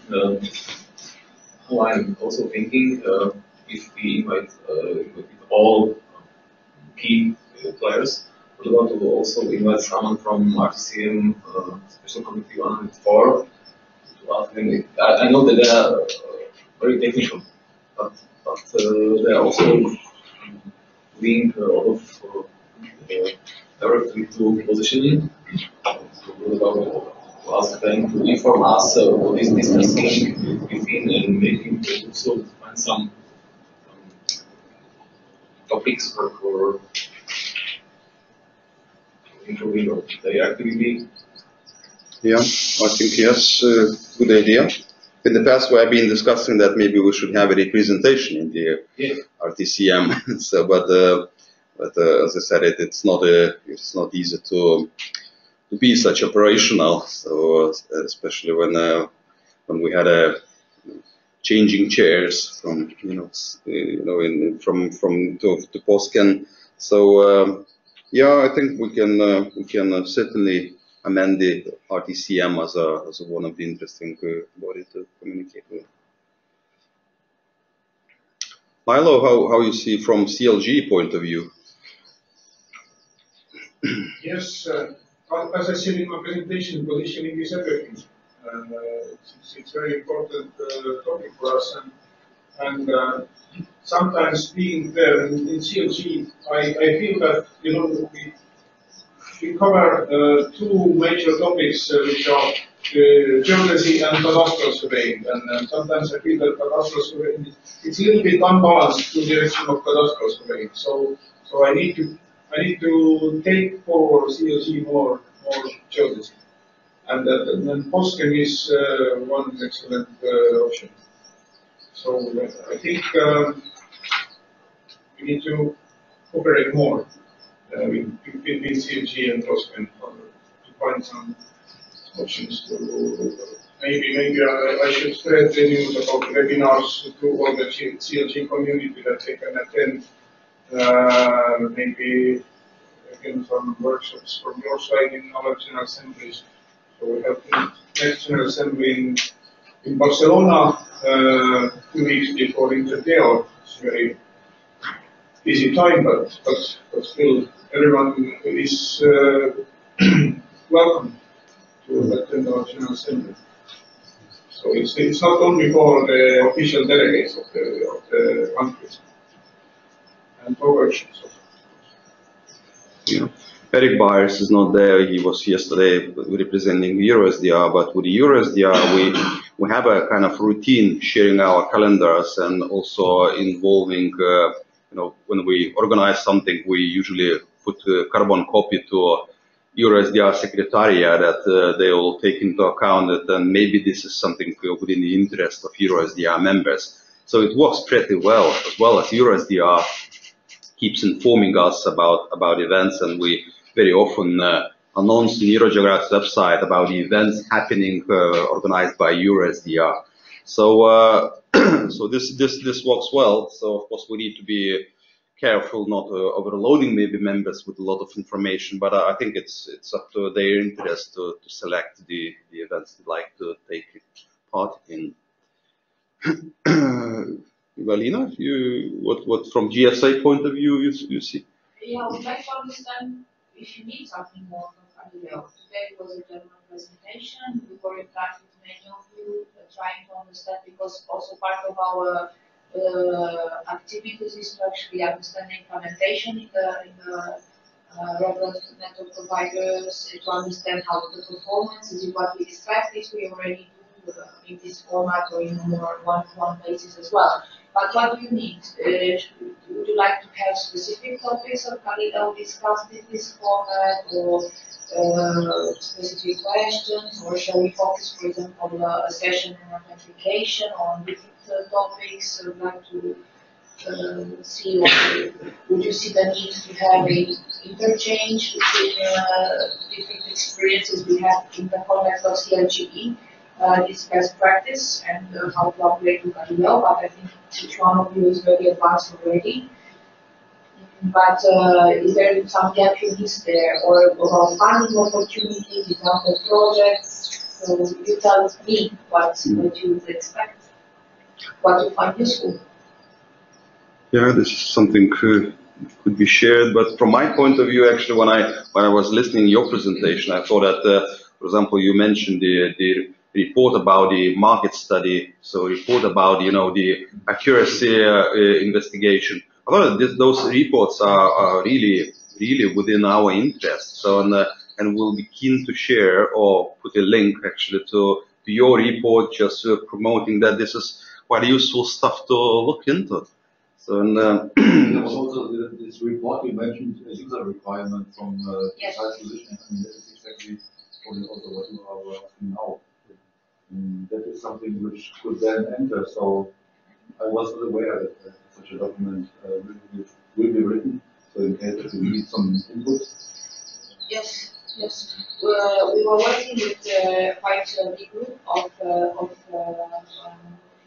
specialists in surveying, but we are happy to get more. The format is intimidating some of the experts before, the user SIP, working on the document, and then we have a full day dedicated to working on the document with around the table. So yes, we'll be very welcome to join such initiative. So I think it's a very good one. We'll make sure that you all get the information in time so you can plan. Thanks for the I was always share once a day with the first edition. It strikes me that there's an also, it's not the people who are in the room, you're experts and you're engaged, it's the people who are not in the room, it's the audience that we're not getting to. And I think in terms of Galileo, we can actually help get that engagement of those people who don't normally attend because they don't necessarily have the expertise. But they need to be aware of these developments, and that's something that we're very keen to ensure that those members who maybe need some support and assistance can actually find a reason to come and join and hear about these things and maybe develop capacity in that regard. And that applies not just with Galileo, but I think it also applies in general of that position. It's, again, those who are naturally interested in this field will tend to come to these events. The problem is not necessarily you people, it's the people who aren't here. How do we communicate with them? That's the point. Yeah, I think sometimes also what we noticed amongst our members that not always the information comes to the right person in the organization, and especially for various reasons, language, very busy person that's supposed to be distributing this information or changes in the organization. And sometimes we're getting someone like, I'll give an example on the implementation of Inspire services. So sometimes contacts like, okay, could you advise us how we can set up the service? And then you go to the website where are a number of webinars and events and a lot of said about this, and the person goes, wow. So I never expect that this material is available. So he, of course, he need to invest about 2 months to watch everything there. But we still face the situation that it's very useful to collect the presentation, information, the reports in constructive way and deliver them to our members at least, and we see the benefits of those proper use, as well as the records of the events. Sometimes I'm very surprised to see that, for example, the record of our General Assembly has been visited only 10-20 times, and the record of the small webinar on implementing like metadata service have been visited 300 times. So, and this disproportion just demonstrate that where people are really interested for. So, and they like to have very constructive information. Looking to Katrine, maybe Karin, what do you think from EuRef point of view? So, how we could do better? Is it looks interesting, useful, or something is missing? You like to see more focus somewhere? I agree with Elmar and Pierre.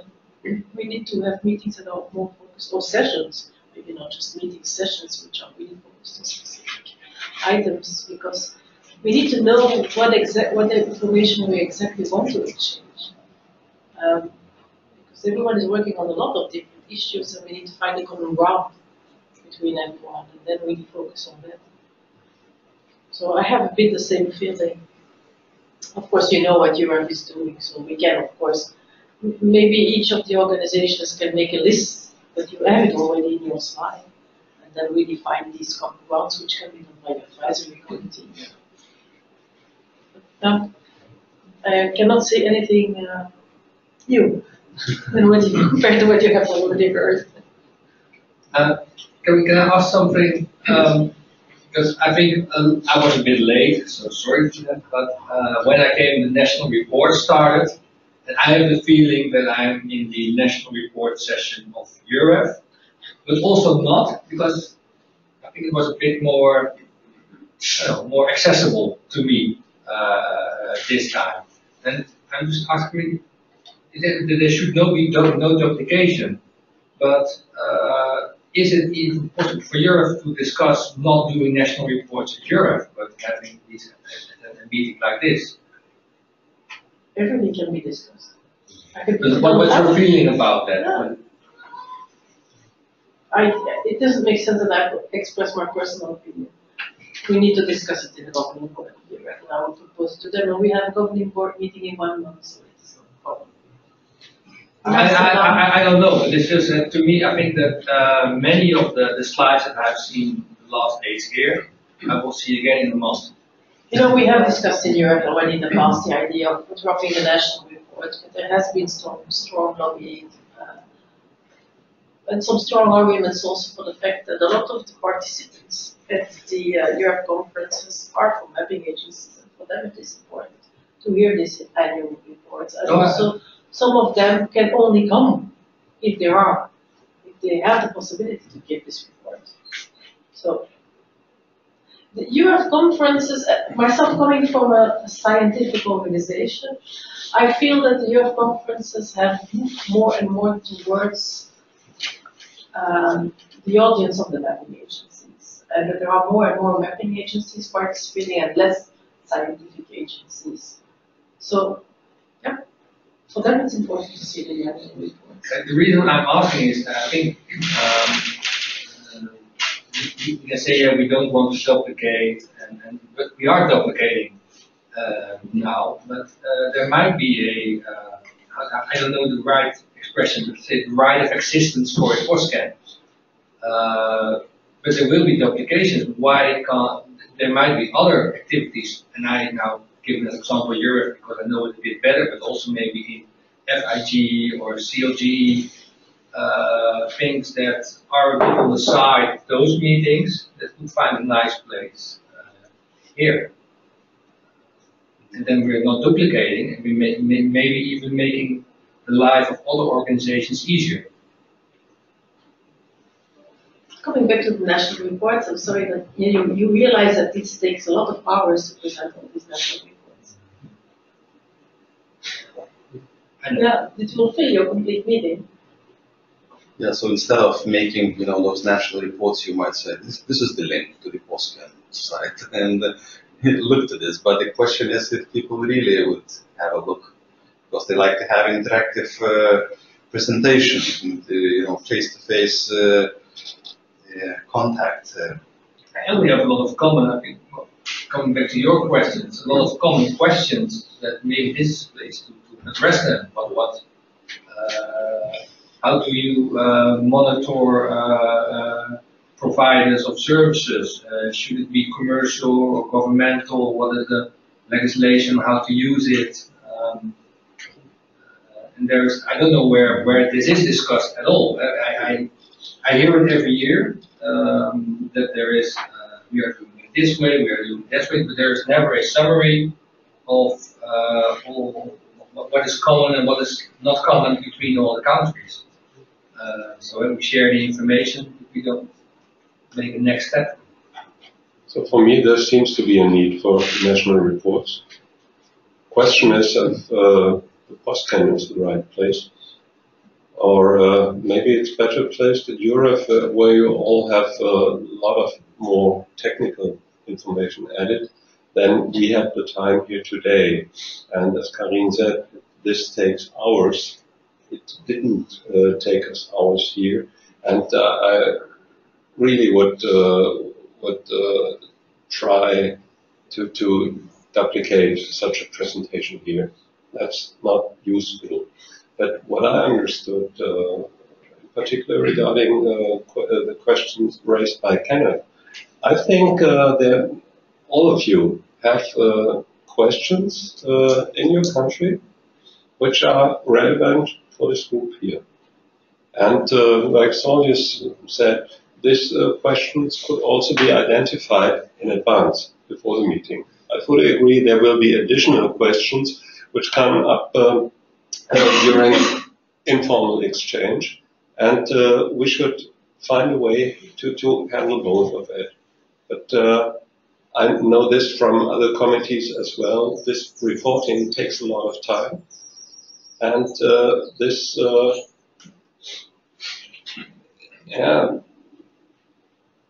usually leads to the situation that there is not enough time for questions, for discussions and things like that. So from my point of view, there could be a benefit to EuroGeographics members and also to the stakeholders mentioned here if we don't have national reporting, but the questions which come up based on this reporting and identification of common interest, like Emma said, for example, multi-chain says height systems. What I realized yesterday that you are mostly very strongly involved also in gravimetry, which is usually not present here. At BKG, for example, we have different units which are in charge of these topics, but at present we are on the way to purchase a new type of gravimeter based on quantum technology, and I think this could also be of interest for this group. So really technological innovation as in this field, maybe in other fields, to get a common understanding of that, and really, as Kenneth said, to see how this group, the NMCAs, could have some common action, not only individual action. So we at BKG will be able to share our knowledge once this instrument will be there, and we have all the experience which is needed to have a thorough assessment. So for me, this could be the approach. I started with national reporting, and as I said, I would reduce it to the minimum, expect that this is still and will still be done at Europe, but questions coming up. They should be addressed together with some focus topics, not too many per year. But nevertheless, from my point of view, there is certainly time for two hot topics which could be addressed once a year. So, I think now it's all your fault. Could we bring up questions from Kenneth? And just not to answer those questions, but I don't know if there is, besides here, if there would be another symposium forum where these questions could be discussed. Because if the answer is no, well, then we need PosKEN. Yeah, I recorded those questions in my short notes. So the first was operation across borders. So are we discussing about the operation across borders in GNSS? So somewhere else than there. National and global reference frame, for me, this looks like UREF question. Yeah. So, and as well as, and the third one, ERTK, PPP or PPPRTK. So again, this, it is probably not UREF, then probably we can discuss those things there. And again, the national, regional, global services. So I understood your question. Yeah. So are we developing European service? So or Flanders. So I know this is not discussed in CLG or IG, these topics. Yeah, these topics have been discussed, but maybe not so deeply. Yeah. So we haven't been such a forum that took topics.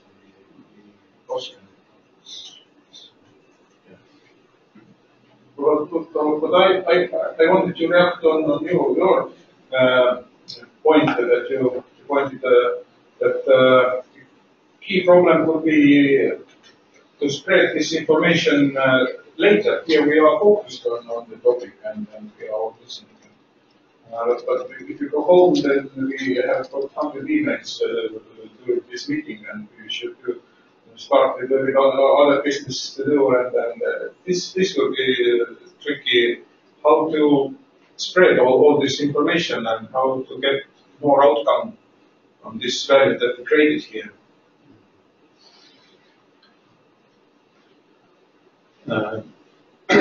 What I think about from my side of view is that we are all service providers in some sense, but it is very different layout in each country on how we are doing it, and I think that is perhaps one part that is interesting with the national reports to get an insight in how we have solved it in all different countries. But perhaps not every year. Every other year might be good. But then it is also, we are service providers. Of course, we are much more also, but I think in this forum, we should discuss the issues as service providers and also the user side's need and what they are needing, because our role is to provide the best services and the best accuracies and what they actually need in the field. And I think that is also interesting by listening to all different countries how the strategies are concerning this. And I think we are working a lot in Sweden right now with densifying the network to improve the accuracy for the users, for example.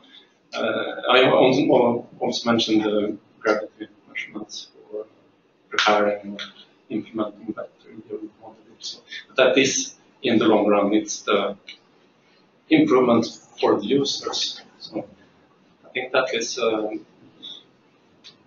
get the user protected also in this sense. What we as a service provider can contribute with. Yeah, I agree. I think that even such kind of smaller details like Shimon has been informing about a unsuccessful tender, so it's quite a useful information to know that if you organize, very, part work in the densification, it actually the risk of failure, because then you will not get, enough interest from the community. So better to organize the terms of reference in different ways. So I think that those details it will be hard to learn just from reports and from official from articles and statements. So this is kind of insight. So what you can touch when you meet people and discuss.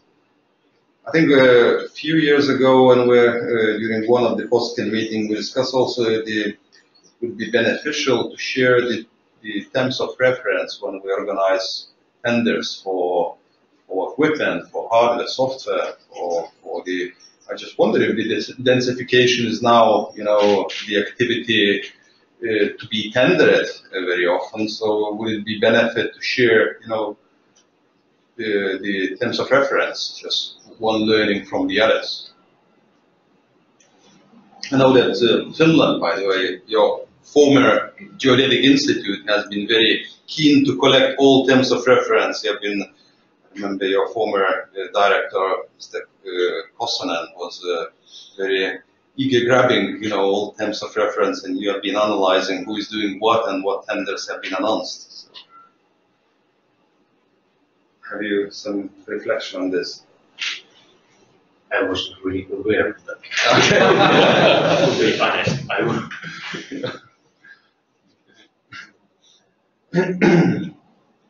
Okay, so yeah, from the other side, of course, when we discuss about the actions, and operational operations. So we should keep in mind that all of us are very busy, and it's usually quite difficult later on to secure resource on some additional work that you are doing at your authorities. So I think somehow we need to be pragmatic, not to plan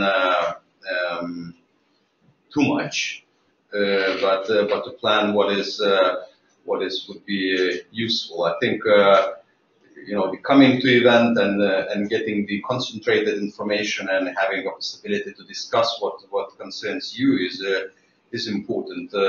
So can we simplify this by narrowing the scope? I think yes, so we can do. So, but of course we somehow need to not to forget that the new questions are coming when you hear presentations, and it's not so easy to pre-focus everything in advance. So probably the new ideas coming from the discussions. So in terms of the setup, so how do you see, is this okay to maintain it as an internet forum, and the one event a year is okay? Is it enough?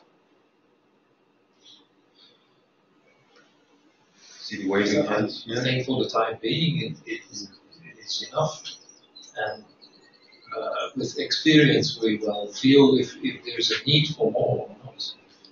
Okay. I think as quite some of the people who are present here meet also elsewhere in another meeting outside of PosKEN, I think that once a year should be enough.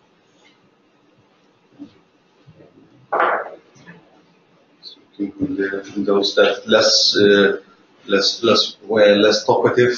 Jan, what's your reflection about the PosKEN in general, about how we are moving now with this communication workshop and doing more communication than documenting stuff? I think the current status is okay. That we share all presentation on EuroGeographic websites. The next communication channel, PosKEN Communication web is okay, but I think not so frequently used for discussion.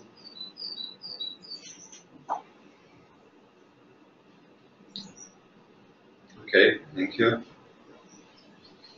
Just I'll touch Jeff. What do you think? You are sitting. You are look like a real surveyor. Not talking, but walking. So. Yeah, just look like one. On this meeting, I certainly feel that on the knowledge exchange, I have taken more in than I've given out. The other thing, the topic that was going with the national reports and the duplication, I feel that the national report possibly here for PosKEN would be better if it was very specifically focused on one particular topic, rather than overall covering everything. So, for instance, the RTK networks, perhaps, simple focus, and then the next year a different topic. Okay.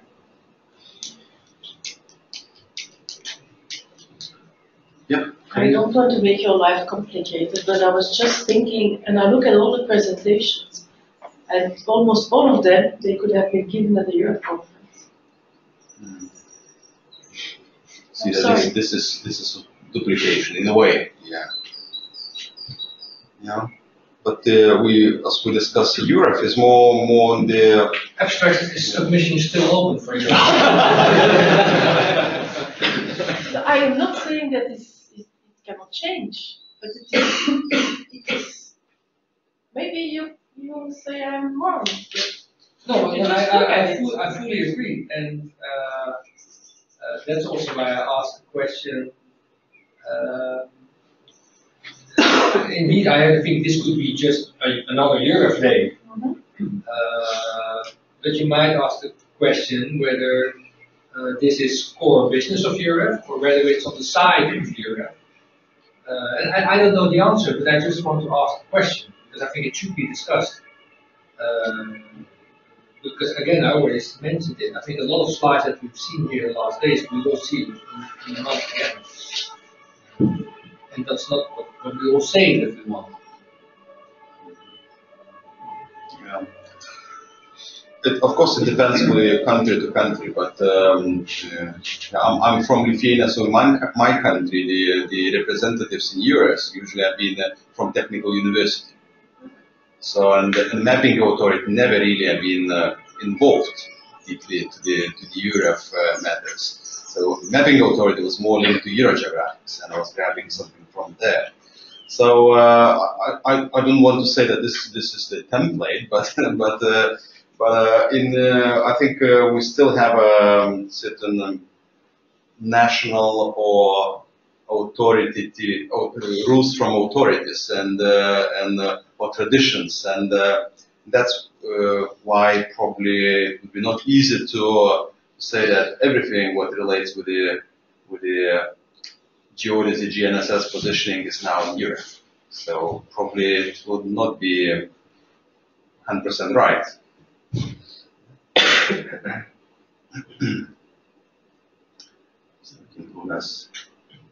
Hasn't less, but yeah. What do you think? Well, I think I have not so much to think about because for me this is the first meeting I never attended Europe until now, and I see some sensibility, giving the way for this meeting, and discussing its belongings to Europe or not. This is difficult for me. No, it's an open discussion, don't worry. At all. Yeah, but I wouldn't have I don't even know the Europe these topics in Europe in detail. For me, it was very informal, and really I like it that I have the possibility to meet here and also to see what is going on in the different countries and build my own overview. This is for me it was really helpful, but it is difficult for me to say this meeting or another one because there is EuroGeographics. This is difficult to say for me. But helpful it was and very important, and I like that I have the possibility. Okay. Now, if we this idea of linking PosKEN events, for example, with the EUREF. So what if we could make side meeting aligned with the EuroGeographics conference of the PosKEN in the future? Does this look appropriate or? You could overlap a PosKEN meeting with the national report session of Europe and make it a common meeting. Yeah. And then you solve the problem. And even maybe continue with, what you see now is that Europe starts at ITRF level usually with the first session, and then it slowly goes to applications and national reports, and then it stops. But I think it would be valuable to have another discussion session of the outcomes of all these national reports. Yep. So that you can have a EuroGeographics and PosKEN combination with an overlap. Looking a little bit backwards, I mean, we had this situation already years ago. We had the EuroGeographics liaison group, expert group of geodesy at that time was the name, and it was all even every 3 times a year, half a day before or after the governing board of Europe. So we had that situation already, and then it was a little bit changed from Europe. These expert groups all disappeared somehow. Came again with the knowledge exchange. So it's a little bit this and this way. Of course, I mean there are big overlaps, that's for sure. But also, I must say, I always enjoy all the details. Here it was a little bit more time for these national reports. I mean, you know, in Europe it's 3 minutes or 4 minutes, 25 countries. It's only one by one, just get some basic ideas, that's it. And here was a little bit more possibilities to focus, ask questions, discuss items. So I can even imagine, I'm not myself, but I can even imagine that there are people attending Europe that think that maybe some sessions are too technical, too detailed, but are really happy with the applications and national report side. So that they can even imagine that people would not come the first day, but would come especially for the PosKEN part. Of course, I would not recommend that. But also, I mean, it's a really good idea on the practical side. I mean, the week in Europe is already quite filled. So I just tried to kick a meeting of a working group, almost not possible. So to enter another meeting with an overlap is probably on the pragmatic side quite difficult also, even if the idea is perfect. Also. Yeah, but that's also because now it's 2.5 days. Yeah. It could be extended. In CLG, we also have national reports in our General Assembly. But last time there was no announcement for national reports. Finally, there was two decided to on the place to have some reports. So that was completely different situation. Normally we have maybe, let's say, 4 or 5 national reports. Can be in various fields or topics. But I wanted to, we also have discussed last year about merging of PosKEN with CLG even. Okay, it was too complicated because the CLG General Assembly was connected to InterGeo anyway, so too huge. It was not maybe the best idea, but maybe in the future. Yeah, we can maybe look to the capacities to organize this kind of side event to the bigger conference, but yeah. I agree with that because it is important with the users and the services to get that combination and discussion between. Because we really need to know what the users want us to build and provide the best services. So from CLG side, we are open for this. Mm-hmm. Yeah, just we need to be careful that sometimes being out of the office for the whole week is a challenge for some people. So for them it's maybe easier to come for the half day meeting than to be in the CLG conference or in the Europe Symposium. So but in general, I think, it's positioning knowledge exchange, and I think this is a quite good, let's say, general, area where we have some space, which is partly also not missing, or which is partly missing also in Europe, because national reports are that quick, no discussion at the end. So there is a little missing part, and I think that's, let's say, also with your idea of webinars. I'm personally not very much in favor, but of course the idea is really good. And then we get also persons in the boat which cannot travel or don't have time to travel to a certain place. So I think to keep with ideas, knowledge exchange, I think that's a good idea. Okay. Just wonder, now we have 10 webinar users connected as well. So just wonder if any of webinar users want to make any comment. And this is the test if you are listening. Yeah. So please, if anyone wants to say a word, you can raise a hand. But of course I see a few hands already. So first is Karen Kolo from Estonia. Karen, I tried to. You are self-muted. Could you try to unmute yourself? Yes. Yes. Your mic is active. Can you hear me? Yes. Yes. Hello. I would like to say that combine this PosKEN is very good with EUREF because it seems very logical for me. And I would like to say that the national reports not really so interesting because they have been already presented in so many different meetings, and this knowledge exchange would be like exchanging the knowledge, not just showing what you do. But I would like to this idea that the questions, that you can arise the questions and discuss questions which have been like in what you would like to have this discussed and what you have problems. But I don't know how this with EUREF will go because some events are already planned. But that will be probably a question for EUREF governing board now to decide if they want to have this aligned or not. Okay. Yes, thank you. Yeah, for sure. For this EUREF symposium, we're too late for planning something, and we just got a meeting. So if some opportunity to be discussed, it's for the next year. I don't know yet. Probably it's too late as well. Oh, yeah. Okay. It's not too late to Thank you, Karen. Then I saw the hand raised by Emanuele Tatarani from Italy. Emanuele, I activated your mic. Good morning, everybody. Hello.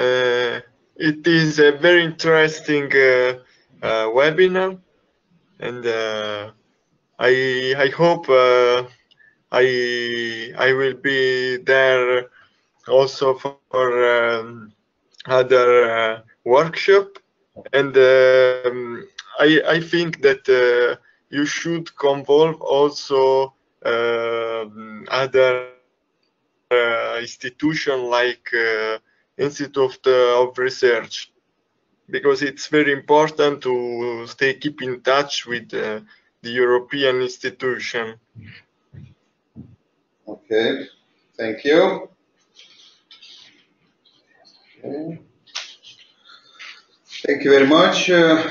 Has anyone else from webinar users to interact? This is the Brainstorm Session.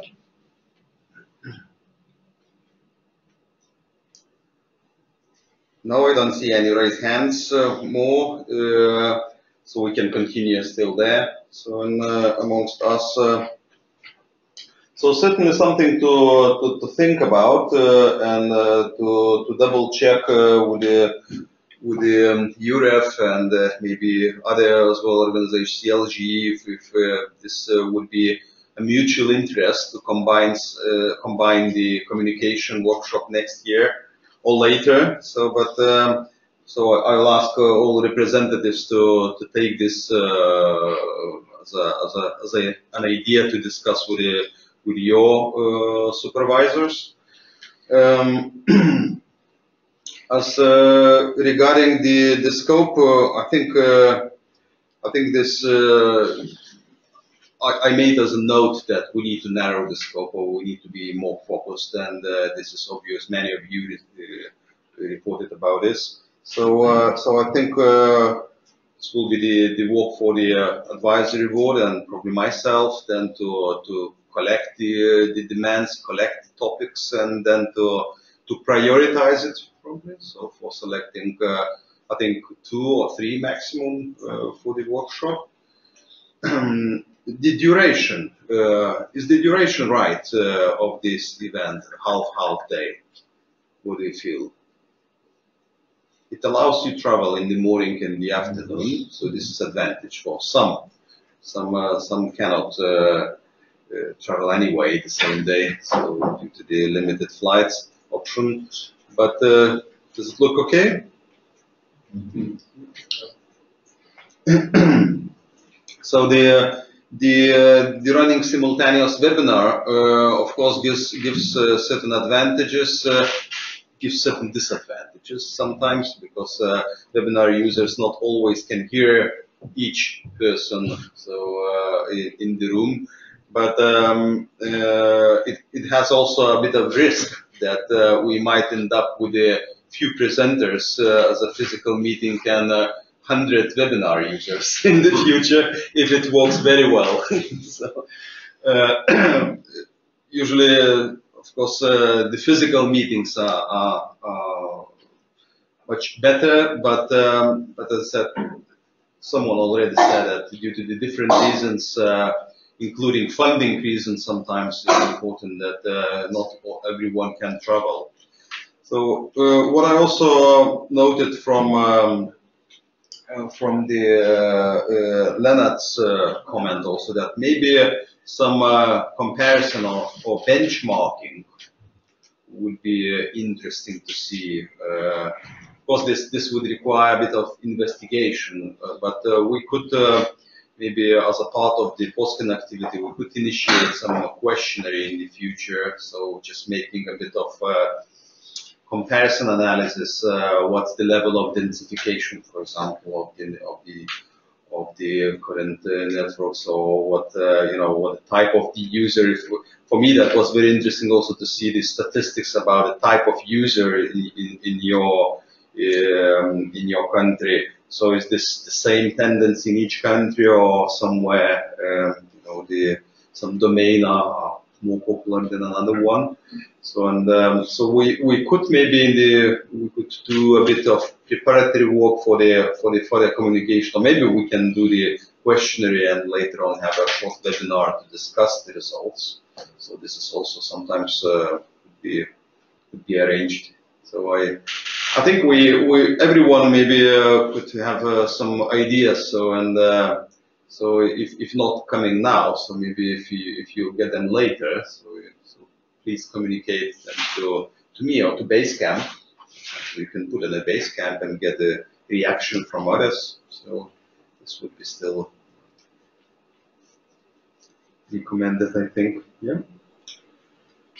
And also to see to discuss the contradictions that we see. So, for example, in Belgium, the RTK services are free, but not for agriculture. And I think it was where they checked that it was free for agriculture, but not for surveying. It's completely the opposite. Oh, maybe I can understand, but I cannot explain this to people why these differences exist. So it's like benchmarking these things as well. It would be interesting and also useful for discussions. So we all have the same discussions.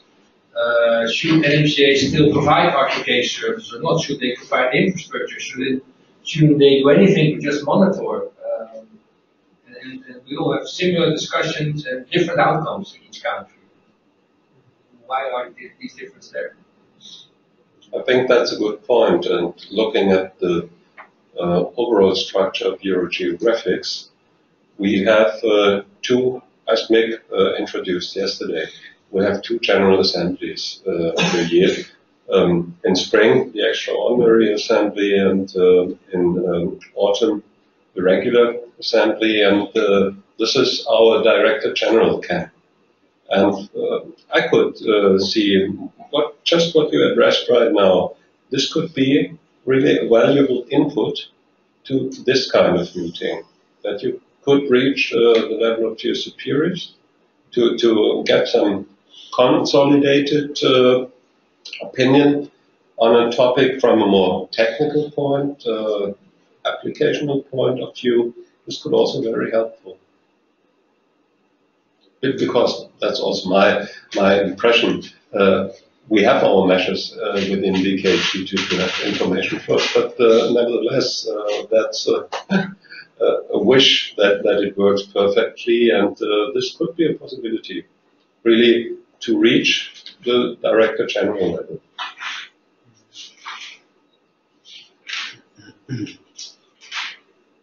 Yeah, I think we now thinking about the duplication of efforts. So we might collect some unique matters. What is in this meeting that are not existing in the other engagement. So we could find out why. Yeah, many of you said that it was good occasion, and nice to meet, discuss. I am thinking also if next time you go, so and you know about this setup, about this meeting, and you decide to go or not? So and what will drive you on to go to the PosKEN, so that we should amend our current agenda, a part of what was said. So again, those ideas could be shared further. I think we are almost with the time. So the one thing that also I mentioned a little bit, but didn't emphasize, that if we want to invite, as a group, someone and make the specific presentation as by webinar or maybe part of the meeting, we can within EuroGeographics we maintain cans with some planned budget for it. So even if we need to cover the travel expense for the demanded presenter, we could probably arrange it. But of course, we need to have a reason for inviting this person. So sometimes we use this occasion when a big group of want to hear some report from private industry or from officials as well. We can maybe liaise with the commission people if we are looking for the more policy or funding opportunities. I think that was also very useful when Alina showed that there are some project possibilities in Horizon 2020 and some funding programs. This still probably need to be looked into, and find out if mapping authorities could be as beneficiaries there. Okay, so yeah. Is everyone liquids? No. Oh, no. I'm going to say something in a minute. No, I'm going to say something in a minute, so okay. The discussion. Okay, so thank you very much for this brainstorm. By the way, we discussed about the organization, about the PosKEN. Is anything in terms of the topics that have been reported? You see some tendencies or the need to clarify? Like for me, I was personally very interested to hear several presenters say that about commemoration of triangulation networks. For that, this is a kind of new fashion now. You know, I'm the Secretary General of this True Geodetic Arc, which is commemorated to the World Heritage List. So, and we have this interesting coordinating committee meetings each second year, and then the activity amongst mapping authorities on excavation and promotion later on this True Geodetic Arc, which was the biggest arc actually measured geodetically in the world. But the commemoration is one of the aspects that we haven't even included amongst topics, but it is something to share amongst members. Maybe there's something else so that. Well, it would be a good idea just to go around the table to see if there is any other business, and I can talk for a minute while people gather their thoughts. But I don't mind where we want to start, but there may be additional topics people want to raise, or there may be some additional points you wish to make. I mean, one of the key things I wanted to do was to listen to what our members wanted, and of course the views of the stakeholders involved. We are a membership organisation, and we are about responding to our membership needs. I've heard some very valuable things already this morning about that. And so it really is important that you take the opportunity to tell us in this group about your requirements on this. So maybe we could run around the table and talk. Is that okay? I would propose so. Yeah, we have. In fact, we have already a quite nice list. I think I also don't have answers for all of them. So all of them are already quite good. I think the biggest thing I would be interested is RTK, more densified network. We saw some are densifying still, or even densified, others are reduced to only base network. Then we have the RTK, PPP, RTK, and we heard that Galileo services, EGNOS, will be there. Which are the users we intend to, let's say, provide our services? So it's even getting more, let's say, confusing. More options, and all these options are perfect. I mean, these PPP options are really good. Many national market agencies use them already very well, and of course they are on the market now also in real time. So there are a lot of questions, technically, also politically and commercial. Yeah. Okay. From your point of view, we always come to the conclusion that we lack feedback from users of your products.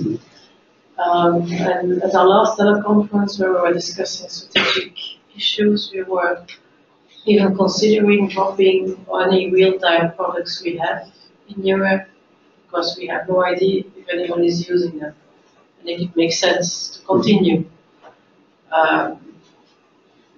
Maybe these kind of discussions and the questions that Europe is asking itself, because it is providing pan-European services on a voluntary basis, you need to be sure that the services you are providing and people are spending time to create all these things, they are used. And mapping agencies are on one hand the users of these things, not only, but it's important to get the feedback also surveyors. I think that's a good point. Next one.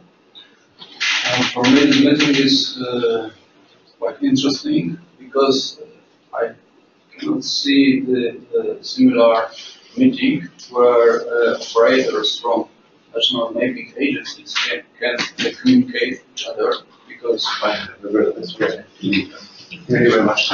Nice to meet you.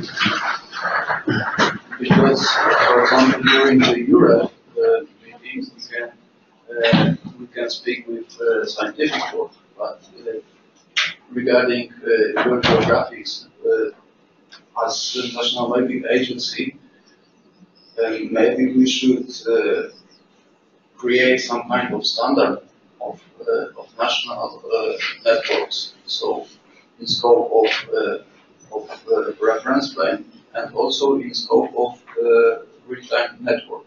So, some of these tasks are in UPOS, but it is not so big group of users as we are here. So I think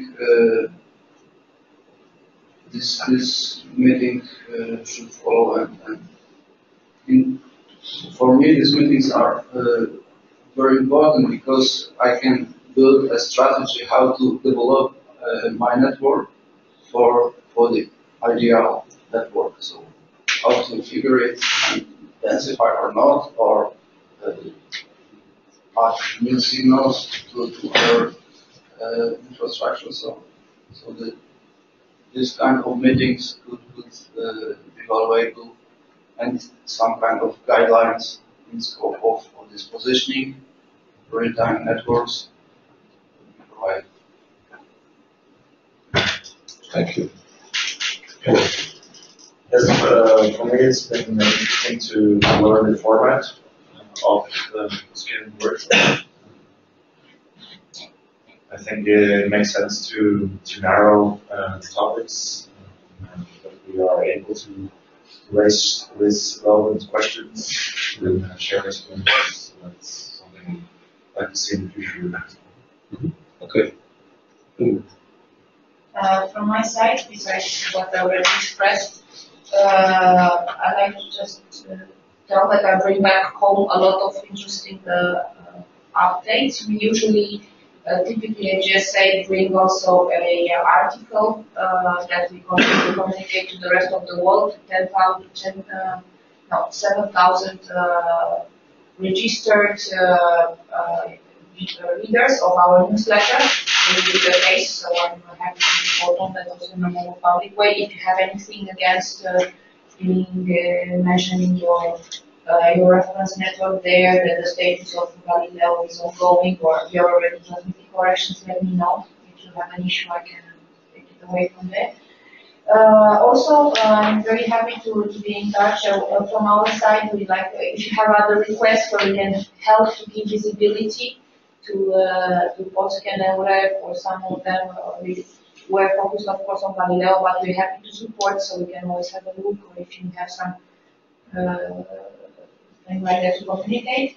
Also, maybe if possible, as Elmar was mentioning, I just left the room.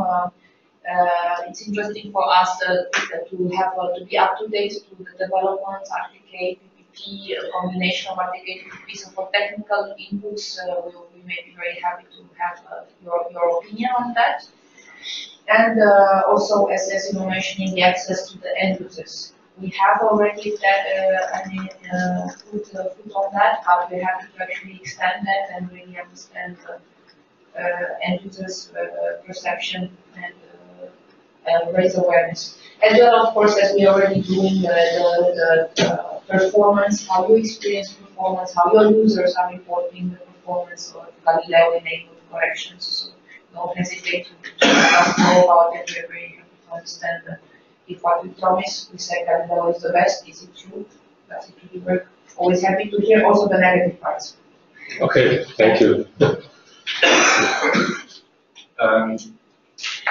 To me, it looked like the problem of positioning is solved. It's not so difficult to have your position up to a sub-centimeter level, but the height, this is, if you talk about a specific topic, I would like to get more information about, because leveling is very expensive, and which techniques are there or developing, I don't know, within the scientific world to have a faster method of height measuring. So that would be a topic I would like to see more discussed in the meetings.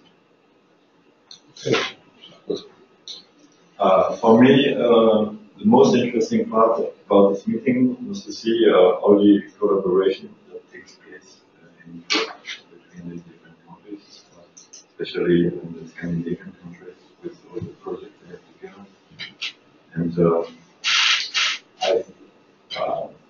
I would like to have this meeting turn around about maybe more collaboration projects, so that every country can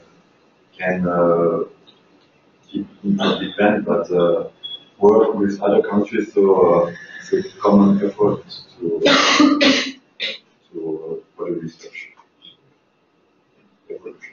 Okay. Yeah, this was my first PosKEN meeting, and I liked the format. I find it very useful. The thing I would probably like more comments that was talk again of standards and agreed positions, and I would like to see more on that. Okay. I just changed it here. I really like the thing on standards, where standards make me afraid of big documents, so maybe best practices for network providers, and then also what we've heard from, I don't want to take away your words, but user requirements for us as service providers to collect that information here. And for me, what I'm interested in at the moment personally, the validation of reference networks and products from providers, how to do that in a more common approach altogether, and what would be really added value if we can indeed reach the assembly of policy and decision makers through this PosKEN. Okay. From me, I would say the intention what I saw in this was really the exchange, and I think this purpose has been met. I think this is the right place. I would say it is important if this is looking, for example, for standardization, but I don't mean now the standardization technically, but the common opinion in Europe to look across the border what are doing the others so that we can correctly decide our own way, so that we have one platform. This is also the point what we imply here, and I think this is well built. So gather some experience and after this exchange you make your own thoughts here. If they are doing this way, they can intensify their network, they are using this equipment, they have these problems, and so just on the common political or not that deep technical level. This is I think good reason for this meeting. Okay, thank you. Yeah. For me, it's third PosKEN meeting that I have attended. I feel right now that it's the best one. I don't say anything bad about the previous meetings, but this was good. Thank you for the dinner. Thank you for rich table of coffee breaks and organizing the quality of webinar is very good.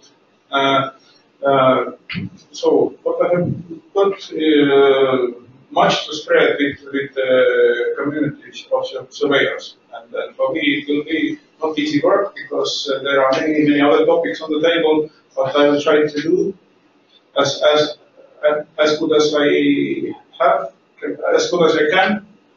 And one specific topic which is very interesting for surveyors is that EuroGeographics is doing this GNSS metrology. So from CLG side, I see that there is good opportunity for joint cooperation on that field. So I look forward to this.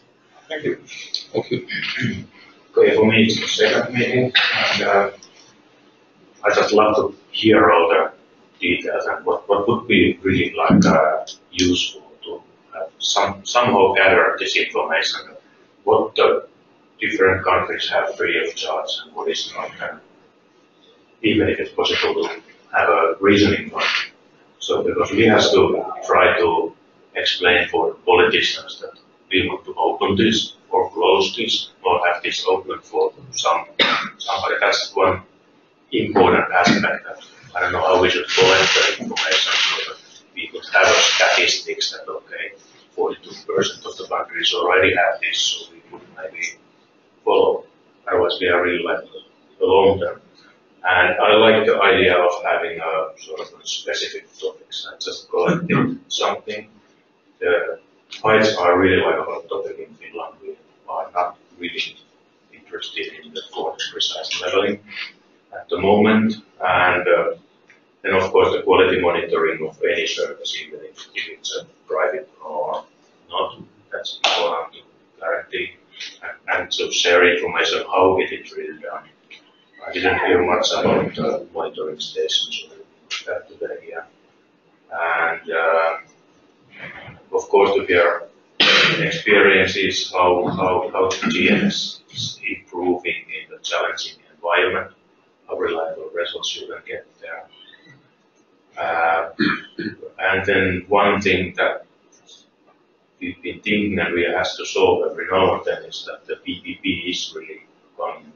And there are a lot of companies using PPP, but all our services, when you're using our services, you always get everything in a national reference rate. The use of PPP, you have a global reference rate. It would be nice to hear how you are solving the problem when there are some companies using PPP, how to get the results into the national reference rate. How do you do it accurate enough way? Okay, thank you. Yes, I mentioned the needs from the user community, what we can expect and so on. And I think it is interesting to hear from each country how we are preparing or what we are doing to meet demands from the users regarding both the infrastructure, different technology RPK or PPP. Or also best practice is an important part of it, of course, also. But I think it is also a little bit what I mentioned yesterday also, the future users of UMSS from the mass market, autonomous driving, what kind of demands sets are they setting on our infrastructure, and what can we expect from that side also. I think that's also an important part that we need to discuss. It's not that much, it's not geodetic applications, but still I think we need to know what to expect regarding those new needs that are coming in society. Okay, thank you. Just to let you know, maybe supporting this question, we will have not only user requirements for surveying, but they also extend it to the other market segments. So you'll find elements of autonomous driving, you'll find elements of mass market in the other ones. So I hope that will at least partially help. And if you need extra information, you know how to do this from our side. Yes. Okay. For me, PosKEN is a good place to share and exchange information, not from other countries. So, but I agree with that we need few topics that we discuss, like just methodology for rovers or something like this. And for us as service providers, it's also useful know what our users want. And I think the CLG it have this information. I think it could be good topics for discussions. Thank you. From my point of view, I think that there is true that there is a big overlapping with UREF, and I think it was, but because UPOS is oriented only on service providers, but we are not throughout the Europe, only small countries. But there are countries that only attend UPOS and not UREF and not PosKEN. So, but we don't know why, but it's because it's based on we used to the common standards, so they feel that they contribute more to UPOS. It is like Moldova, Latvia,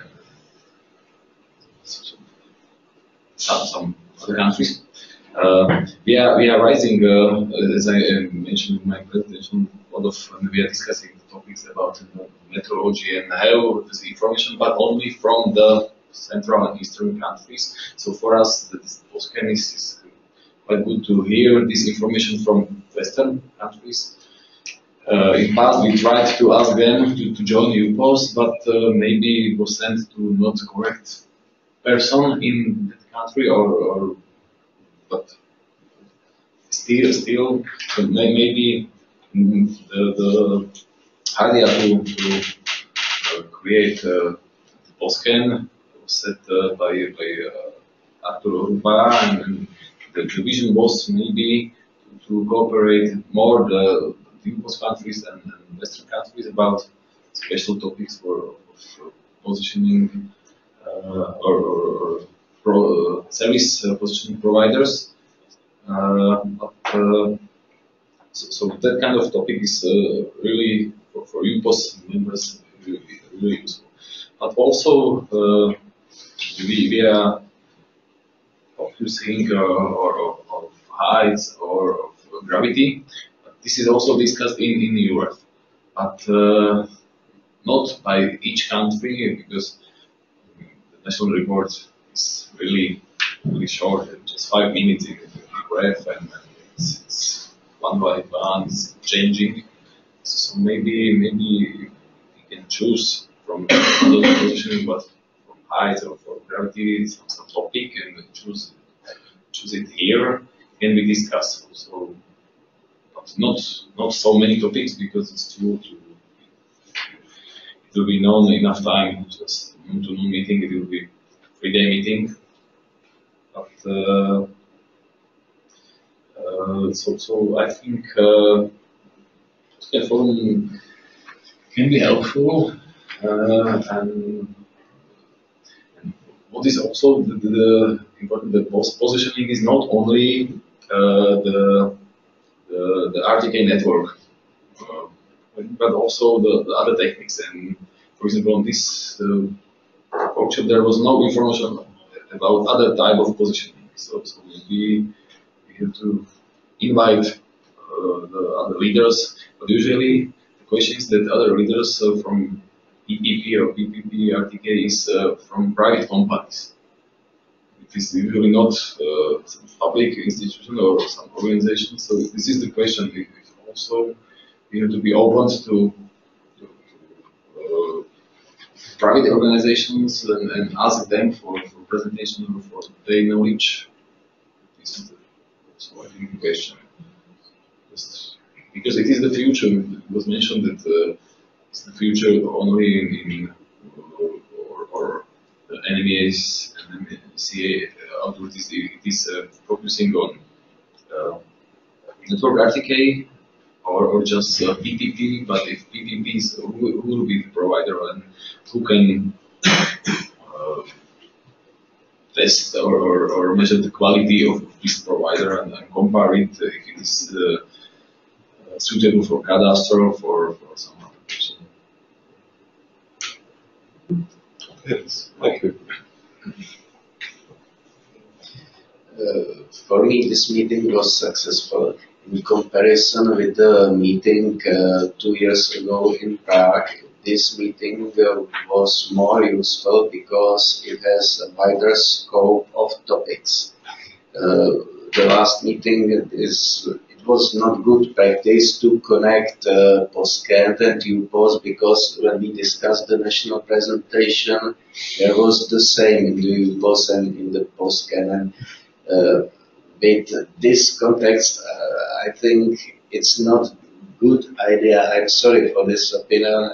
It's not good idea to connect PosKEN and UREF, because the situation will be the same with the presentation as was in the last meeting. So for me, this separate meeting is okay. Okay. For me, in the future, it would be good to highlight two different things. One, some particular technical problem. Many of these have been named, so I won't repeat them.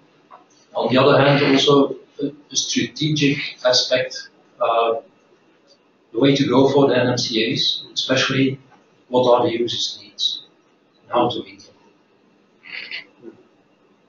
Yeah. Thank you. So I will try to sum it up without repeating everything. But what I learned from your feedback is, on the one hand, knowledge exchange is relevant. Of course, we have to take care how to position it among all existing initiatives and meetings and things like that. There are topics which are of interest for you, for us as a group, which are not really covered at other occasions. That's one thing. But in particular, what I learned is that you have, I think, some common kind of understanding of what knowledge exchange should mean among this community. It's not the exchange of accuracy measures and things like that. These are questions, for example, addressing user needs or standards among Europe without meaning thick documentations and things like that. I think that's a kind of exchange which is really relevant to this group, and this will be complementary to the existing other groups. And I think it's also very important to see it's a network for knowledge exchange. It's not a committee or whatever.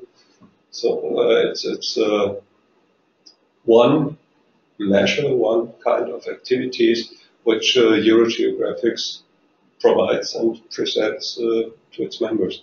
And I think that that's very important.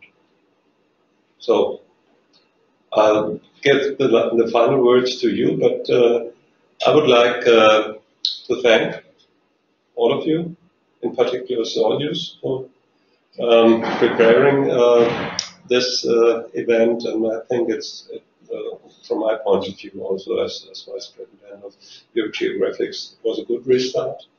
This was the first time when I attended PosKEN, and from my point of view, for first meeting of that kind, it really went well. We learned a lot how to tune the things regarding a future CAN. This is very important, so we do not need a complete replacement. I think that the format fits quite well. There are things which can be done better, but nevertheless, it's very successful. And so, thanks to all of you, Saulius and also Mick, also EuroGeographics for providing the opportunity, not as a Vice President, but as Director General of a National Mapping Agency, which is member of EuroGeographics. And so it was really a valuable time spent here. And yeah, this is my pass over to you, Mick.